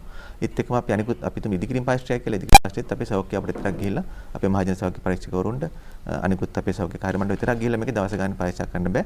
ඒත් අපිට ඒ ආදාළ අංශවල සහයෝගය අවශ්‍ය වෙනවා. විශේෂයෙන් අපි මේක ගම් මට්ටමට අරන් යනකොට අපිට අපි දිස්ත්‍රික් ලේකම්තුමාලාගේ ඒතොර ඒ වගේම පාරිශුද්ධ ලේකම්තුමාලාගේ ග්‍රාම නිලධාරීවරුන්ගේ ඒත් එක්කම අපේ ගම් මට්ටමේ ක්‍රියාකාරීත්වය වෙන අනිකුත් විශේෂ නිලධාරීන් සම්බන්ධධාරීන් ඉන්නවා. එතකොට අපි කුස්කරණ පාරිශුද්ධ ඉන්නවා. ඒ වගේම ජනතාවගේ සහයෝගය අපිට අවශ්‍ය වෙනවා. මේ අපේ ක්‍රියාත්මක අපේ වැඩ පිළිවෙල සාර්ථක කරගෙන අනිත් එක තමයි මේ වැඩ පිළිවෙල පටන් ගන්න දෙන්නේ දිගටම පවත්වාගෙන යන්න. බොහෝ විට අපිට අපේ ජනතාව අතර තියෙනවා මේක පටන් ගන්නවා. නමුත් මේ අපි පටන් ගන්නදී ඉස්සරහට අරගෙන යන්නේ නැහැ. ඒක තමයි අපිට තියෙන ලොකුම ගැටලුව. ඒත් එක්කම අපිට පුරිසිය. ඒක අර අපේ සාමාන්‍ය දෙයක් නේ වෛද්‍යතුමනි අපි බොහොම අඬබෙර ගහලා උනන්දුවෙන් පටන් ගත්තට අපි ඒක අවසානයක් කරගෙන යන ඉතින් අපිට ඒක අපි දිගටම පවත්වා ගැනීම හැකියාව අපි ගිලිනවා. ඉතින් ඒක තමයි පොලිසිය වැඩගත්. අපි දැන් ත්‍රිවිධ හමුදා සහ පොලිසිය. මම හිතන්නේ අපි කොවිඩ් මැදදී අපි සෑහෙන ඉදිරියෙන් ඉන්න රටක් අපි ලංකාව. ඒ හින්දා අපිට මේ අනිකුත් අංශවල සහයෝගය සෑහෙන ලැබුණා. විශේෂයෙන් ත්‍රිවිධ හමුදා පොලිසිය අපි ජනතාව විශාල කැපකිරීමක් කරා. මම හිතන්නේ තමන්ගේ චරරයටම වෙනස් කරගත්තා. නමුත් මම කියන්නේ මේ ඩෙන්ගු මාධ්‍යනීති මෙච්චර දැන් වසර ගාණක් තිස්සේ තියෙද්දිත් අපි ජනතාවගේ තාම චර්යාවන් වෙනස් කර ගැනීමේ පුරුද්ද ඈත්ලා තියෙනවා. මම ඒ නිසා විශේෂයෙන්ම ජනතාවගෙන් ඉල්ලා සිටින්නේ මේ මාධ්‍යනීති අපේ ජනතාවගේ සහ අත්‍යවශ්‍යයි. සෞඛ්‍ය අංශයට විතරක් කරන්න බෑ. අනිකුත් අංශ වලින් ඔබතුමන් චර්යාව වෙනස් කර නැහැ කියන එකෙන් අදහස් කරේ මිනිස්සු මේ ගැන වැඩි සැලකිලිමත් වෙන්නේ නැහැ කියන එකද? සැලකිලිමත් දක්වන්නත් එක අයිත් ප්‍රශ්න පරිසරය පිරිසුදු කර තබා නොගැනීම සහ කසල බැහැර කිරීමේ අවධිරමත් කසල බැහැර කිරීම මූලික ප්‍රශ්නයක්. ඉතින් ඒකට ජනතාව ඉතර උනන්දු වෙන්නේ නැහැ. ඉතින් මම ඉල්ලීමක් කරනවා ඔබ නිවසේ සිටිනවා නම් නිවසේ තමන්ගේ නිවස ඩෙන්ගු වලින් තොර පරිසරයක් බවට පත් කරන්න උත්සාහ කරන්න. වැඩපළේදී රාජ්‍ය කාර්යාලයේදී මගතොටේදී ඔබට පුළුවන් මේ ඩෙන්ගු මදුරුන් වවන ස්ථානයක් දැක්කොත් හැකි පමණින් දායක වෙලා මේ කටයුත්තට අපිට උදව් කරන්න මේ බෝන ස්ථාන ඉවත් කරන්න. එතකොට අපිට පුළුවන් මේ ඩෙන්ගු වලින් තොර ගමක් රටක් මේ බවට මේ ලංකාව පත් කරගන්න. ඒත් එක්කම කියන්න කැමති අපි දැන් මම මුලින්ම සඳහන් කරා මේ අන්තර්පාර්ශ්ව සම්බන්ධතාවය වැඩි කරන්න තමයි අපි බොහෝ විට අපේ ගරු ආණ්ඩුකාරතුමා ප්‍රධානත්වයෙන් අපි සත්‍යපතා රැස් වෙනවා. මේ ඉහළ නිලධාරීන් හම්බෙලා අපේ සම්බන්ධතාවය වැඩි කරගෙන මේ අපි ඩෙන්ගු මාධ්‍යන කටයුත්තට දායක වෙන්න අපි ක්‍රියා කරනවා. ඔව් වෛද්‍ය ක්‍රිෂාන්ත වෛද්‍යතුමන් සඳහන් කරපු කාරණාව හිතවතුනි දැන් අපි සමහරක් දේවල් එච්චර ලොකුවට ගන්නෙ නෑනේ. ගෙවත්ත පිරිසුදු කරන එක සමහරක් වෙලාවට අපි හිතන්නේ එච්චර අත්‍යවශ්‍ය දෙයක් කියලා. නමුත් ඩෙන්ගු හැදිලා රෝහල් ගත වෙලා කරන්න කිසිම දෙයක් නැතුව ප්ලේට්ලට් කවුන්ට් එක විතරක් බලාගෙන ඒක අඩු වෙනවද වැඩි වෙනවද කියලා දෙයියන්ට කිය ඉන්න සිද්ධ වෙනවට වඩා කොච්චර ලේසිද සහ කොච්චර තර්කානුකූල සහ බුද්ධිමත්ද අපිට කරන්න තියෙන වැඩේ අපි කරන එක. ගෙවත්ත පිරිසිදු කරගන්න එක. රාජකාරී ස්ථානය, කාර්යාල පරිශ්‍ර මේ භූමි පරිස්සම් සහගතද මේවා මදුරුව බෝ වෙන තැන්ද නැද්ද කියන එක බලන්න. මගතොට යන විට කාණු විවෘත වෙලා තියෙනවද ගලාගෙන යන වතුර තැන් කොහමද පොඩි පුරවැසි වගකීමක් එතන අපිට තියෙන්නේ. ඒක කළ යුත්තේ දැන් අපි රටට ආදරේවත් එහෙම හිතන්න අවශ්‍යත් නැහැ. ඔබට ආදරේ නම් ඔබේ පවුලට ආදරේ නම් මේක සමාජික වගකීමක් බවට පත් වෙන්නේ හිතවතුනි. ඒ අනතුර අපිට එන්න පුළුවන්. ඕනෑම වෙලාවක ඒ අනතුරට ඔබමා ලක් වෙන්න පුළුවන්. මේ මදුරුවෙක් දෂ්ට කරන එක විතරනේ මේ රෝගේ හැදෙන්න වෙන්න ඕනේ. ඒ නිසායි මේ යෝජනාව කරන්නේ අපි අපේ වගකීම තේරුම් ගනිමු. පුරවැසි විදිහට සමාජයේ ජීවත් වෙනකොට ඔබට ඔබේ පවුලේ අයට ඔබේ හිතවතුන්ට ඒ වගේම සමාජයට ආදරය කරන්න පුළුවන් තැනකට එනවා නම් අපිට තියෙන ගොඩාක් ප්‍රශ්න අපිට විසඳ ගන්න පුළුවන් කියලා අපි විශ්වාස කරනවා බලාපොරොත්තු වෙනවා. ජයලත් වෛද්‍යතුමන් ළඟට මම එන්නේ මේ ඩෙන්ගු රෝග මර්ධන වැඩසටහන් අධීක්ෂණය කරන එක, නියාමනය කරන එක, ඒවා අගයුමකට ලක් කරන එක සහ පසුවිපරම් කරන එක හරිම අවශ්‍යයි. ඒ ගැන කතා කරමු. ඔව් මම හිතන්නේ සඳමාලි කියපු එකට අමතරව මට මම හිතන්නේ වැදගත් පණිවිඩ දෙකක් තව දෙන්නට තියෙනවා. විශේෂයෙන්ම ඩෙන්ගු රෝග ලක්ෂණ අධ්‍යක්ෂකතුමා බොහොම පැහැදිලිව කිව්වා. කල යුතු නැති දේවලුත් පැහැදිලිව කිව්වා. අර පැරසිටමෝල් පවා નિયમિત මාත්‍රාව ඇතුව ගැනීම ඉතාමත්ම වැදගත් වෙනවා තමන්ගේ බරට අනුව සහ වයසට අනුව. ඒක ඉතාමත්ම වැදගත් වෙනවා. ඒ මාත්‍රාව බලපාන්නේ පොඩි අයට විතරයි නේද? හැමෝටම. දැන් කිලෝ 50ක කෙනෙක් නම් අපි කියනවා සාමාන්‍යයෙන් ගාණක් මිලිග්‍රෑම් එකේ 15 වැඩි කිරීම 50. එතකොට අපි සමහර අය මේක පාවිච්චි කරනවා පැරසිටමෝල් පෙති එකක බර 500යි. නමුත් 750යිනේ ගන්න ඕනේ ඔය බර අනුව දෙකක් ගන්නවා. පැරසිටමෝල් ඖෂධය පවා සාමාන්‍යයෙන් පැරසිටමෝල් පෙති දෙකක් නෙමෙයිද ගන්න ඕනේ? බර අනුව 1 කිලෝ එකට මිලිග්‍රෑම් 15. සාමාන්‍යයෙන් අපි දීලා තියෙන්නේ. ඒ අනුව බලනකොට බර අනුව අපි තුමු වැඩි කිලෝ 50ක් කියලා හිතන්නකෝ. ඒ අනුව බලනකොට එයාට 750නේ ගන්න ඕනේ. නමුත් එයා පෙති දෙකක් ගත්තොත් එතන ග්‍රෑම් එකක්. ඒ කියන්නේ මිලිග්‍රෑම් 1000ක් වැඩි. සාමාන්‍යයෙන් ඒ ඖෂධය පැරසිටමෝල් ඖෂධය ඕනට වැඩි ගත්තොත් liver එක ක්‍රියාකාරීත්වයේ අඩපණ වෙලා central necrosis කියන ලෙඩකට ගිහිල්ලා නියෑම උනත් වෙන්න පුළුවන්. ඒක ඊළඟට මේ අධ්‍යක්ෂකතුමා කිව්වා නිවැරදිව රෝග ලක්ෂණ හඳුනාගත්තට පස්සේ වෛද්‍යවරයෙක් ගාවට යන්න කියලා ඉක්මනටම. ඒක ඉතාමත් වැදගත්. පරක්කු වේගයෙන් තොරව යන්නේක. ඒ වගේම පැය 48 ඉවරෙච්ච සෙනිකෙම්ම අපිට පූර්ණ රුධිර පරීක්ෂණයක් full blood count එකක් කරලා වෛද්‍යවරයා කියයි දත්ත 7ක් යටතේ එයාගේ සුදු රුධිර ආන අඩුවීම, හිමොග්ලොබින් ප්‍රමාණය වැඩිවීම, පැක්සෙල් වොලියම් කියන එක වැඩිවීම සහ පට්ටිකාවල තත්ත්වය. සාමාන්‍යයෙන් කියන වෛද්‍යවරයෙක් පට්ටිකා ප්‍රමාණය අපි ගණන් බලනකොට සහ රෝගියාගේ ඉතිහාසයත් එක්ක බලනකොට මේක ඩෙන්ගු කියන ඉඳ ඇතුල් වෙන්න කිව්වොත් ඇතුල් වෙන්න වෙනවා. ඒ වගේම තමයි මේකට විශේෂයෙන්ම මව්වරු, ගර්භණී අම්මලා, ඒ වගේම වැඩිහිටියෝ එක එක තැන්වල තනියම ජීවත් වෙන අය වැඩි ප්‍රමාදයකින් තොරව මේ ඇතුල් කරන්න වැදගත්කමක් තියෙනවා. ඒක ඉතා වැදගත් වෙනවා. ඒ වගේම තමයි අපිට නිවැරදි ඇඳුම් ඇඳීම ඉතා වැදගත් වෙනවා. ලා පැහැති ඇඳුම් අද්දිකට වගේ ඇඳලා කලිසම් වගේ ඇඳහම අර මද දෂ්ට කරන ප්‍රමාණය ස්පෝස් කරන ප්‍රමාණය අඩුයි. මේකට විශේෂයෙන්ම අපිට පලිබෝධනාශක රෙජිස්ට්‍රාර්තුමා විසින් අනුමත කරන ලද රිපෙලන්ට්ස් තියෙනවා. ඒවා ආලේපනය කරන්න පුළුවන්. විශේෂයෙන්ම අපිට මේ සර්ට් එක වගේ කොළ එක වගේ අපිට ගාගෙන පාසල් යනකොට වැඩට යනකොට අපිට යන්නට පුළුවන්. ඒ රිපෙලන්ට්ස් පාවිච්චි. පැංගිරි තෙල් තමයි හොඳම ස්වභාවික දේවල් තමයි හොඳම. පැංගිරි තෙල් ඒ වගේ දේවල්. ඊට අමතරව දිවා කාලයේදී අපි ඒ වගේ රෝගියෙක් ඉන්නකොට සහ අපි රෙස්ට් කරනකොට උනත් විශේෂයෙන්ම ඩේ බයිට් එකක් හින්දා නෙට් එකක් තුල මදුරු මේකක් තුල ඇතුළේ ඉන්න එක තමයි වැඩි හොඳ. විශේෂයෙන් පාඩම් කරන දරුවන්ට වගේ මේක ඉතා වැදගත් වෙනවා. ඒ වගේ තමයි කුඩා ළමයි සහ මේ අය අරන් අවේලාවේ, ඒ කියන්නේ උදේ පාන්දර ඒ වගේම හවස් ජාමේ මදුරුවෙන් වැඩිපුර ගැවසෙන තැන් අඳුරු ස්ථානවල යෑමෙන් වැළැක්වීමත් ඉතාම වැදගත් වෙනවා. ඊළඟට අර නීතිය ක්‍රියාත්මක කරන්නත් වෙනවා. සමහර වෙලාවට බෝ කරන ස්ථාන මදුරු දඟර පාවිච්චි කරන එක මදුරු දඟර පාවිච්චි කිරීම ඉතාමත්ම සුදුසු නැහැ. මොකද ඒක කාමරයක් තුල ඉරි වෙනකල් පත්තු කරපුවාම අර ධූමායනය නිසා විශේෂයෙන්ම ඔය ස්මෝක් කරනවට වැඩි ප්‍රමාණයක් හානි වෙන්න පුළුවන්. ඒ නිසා මඳුරු දැල් පාවිච්චි කිරීම නුසුදුසුයි. ඒක අනුමත කරන්නේ නැහැ. එතකොට ඔබතුමන්ලා ධූමායනය කරන ඒ පාවිච්චි කරන එකේ පරිසරයටවත් පුද්ගලයන්ට හානියක් නැහැ. එහෙමද? තියෙනවා. ඒක නිසා තමයි මේක තාක්ෂණික දැනුමක් ඇතුව කරන්නේ. අපි සාන්ද්‍රණය හරියට වෙන්න ඕනේ, වෙලා වෙන්න ඕනේ. ඒකට ගැටෙන විශේෂයෙන්ම වැඩිහිටියෝ ගෙදර ඉන්නෝ නම් අයින් කරන්න ඕනේ. මීමැස්සෝ ඒ වගේ කට්ටිය ඇතුලේ ඉන්නවනේ ඒවා අයින් කරන්න ඕනේ. සුරතල් සත්තු ඉන්නවා ඇති කරන්න අයින් කරන්න ඕනේ. අපි ගහන්නේ ගෙදර ගේ ඇතුළට ඒ වගේම ගේ වටේට මීටර් 200ක්. ඒකට අපි දැනුවත් කරනවා. ඉතින් ඇත්තටම මේ පහුගිය කාලවල ඔය විශේෂයෙන්ම කෘමිනාශක පාවිච්චි කිරීමෙන් කාලීන රෝග ඇති වෙලා තියෙනවා. වක්ගඩු රෝග වගේ ඒවා. ඉතින් ඒ නිසා අපි පුළුවන් තරම් බලන්න ඕනේ අපි මේක ප්‍රිවෙන්ෂන් එක. මදුරුවෝ වැඩිහිටිපත් වෙන්නේ එයාගේ සයිකල් එකේ එක කොටසක්. 4න් 3ක් මින්නේ වතුරේ. ඒක අපිට අර නිතරම කරන්න ඕනේ මේ වෛද්‍ය ප්‍රශාන්ත් මහතා කිව්වා වගේම අර සෑදෙන ස්ථාන ටික අයින් කිරීම. ඊළඟ මම හිතන්නේ ප්‍රශ්නේ වැදගත් මේක තමයි මේ අධීක්ෂණය සහ ඒක කොහොමද නියාමනය කරන එක ගැන වැදගත් වෙනවා. අපි හැම සතියකට සැරයක්ම සෞඛ්‍ය වෛද්‍ය නිලධාරී කාර්යාලයේ සිදුවෙන දේ ගැන විමර්ශනයට පත් කරනවා. විශේෂයෙන්ම අන්තර්පාර්ශ්වීය කට්ටිය ඉන්නවා. ප්‍රාදේශීය ලේකම්තුමිය, නගර සභාව, පළාත් පාලන ආයතන, විශේෂයෙන්ම පරිසර පොලිසිය. අපේ සෞඛ්‍යයේ එකේ ඉන්නේ මේකට සම්බන්ධ සීලමයි සතියෙන් සතිය අපි අද දේ මොකද්ද උනේ ඊළඟ සතියේ මොකද්ද ඉදිරියට කරන්න ඕනේ කියන එක අපි කරනවා. ඒකට හරිය වැදගත් වෙනවා මේ ටයිම්ලිනස් එක. අපි රිටර්න් එකක් ආපුවාම රිටර්න් එක වෙලාවට අපි යවනවා. ඒ කියන්නේ අපිට ඩෙන්සිස් එකෙන් හරි NS1 ඇන්ටිජන් එකෙන් හරි රෝගියෙක් දාතා වුණාම අපි ඒකට මේක ක්‍රියාදාමය හරියට වෙනවද කියන එක සෞඛ්‍ය වෛද්‍යතුමාගේ ප්‍රධාන කර්තව්‍යයක්. ඒක අතිරේක සෞඛ්‍ය නිලධාරී හරි ඒක කරන්නට ඕනේ. ඊළඟට තමයි අපි වෛද්‍ය ප්‍රශාන්ත් මහතා කිව්වා වගේම අපි සතියකට සැරයක් ජනාධිපතිතුමා සහ මේ කාර්යාලවලින් අපිට දීලා තියෙනවා ගරු ආණ්ඩුකාරවරුත් එක්ක සහ පළාත් පාලන කොමසාරිස්තුමාලත් එක්ක සහ ඒ පළාත් ආයතනත් එක්ක මේක කෝඩිනේට් කරන්න කියලා සතියකට සැරයක්. ඒක ඉතා වැදගත් වෙනවා. මොකද අපිට තියෙන අඩුපාඩු සහ ඒවා අපිට කතා කරන්න පුළුවන්. ඒක මේක නිවැරදි කරගන්න. ඊළඟට අපිට කලින් තිබුණා අපිට ප්‍රාදේශීය සම්බන්ධීකරණ කමිටු රැස්වීම, දිස්ත්‍රික් සම්බන්ධීකරණ රැස්වීම, ඒ වගේම ජාතික මට්ටමින්, පළාත් මට්ටමින් සහ ඒ වගේම ජාතික ඩෙන්ගු මර්ධන ජනාධිපති බලකායේ මීටින් පවා තිබුණා. මේ හැම එකකදීම අපි මේවා විමර්ශනයට ලක් කරනවා. ඉතා වැදගත් වෙලා මේක. ඒ වගේම තමයි අපි මේක ඉවලුවේට් කරන්නත් අපි බලනවා. ඉවලුවේට් කරනවා කියන්නේ අපි දැන් පාසල් වලට අපි පහුගිය කාලේ දුන්නා අපේ අධ්‍යක්ෂකතුමාගේ නායකත්වයට එක එක තරඟ තිබ්බා. චිත්‍ර තරඟ විශේෂයෙන් පාසල් වල.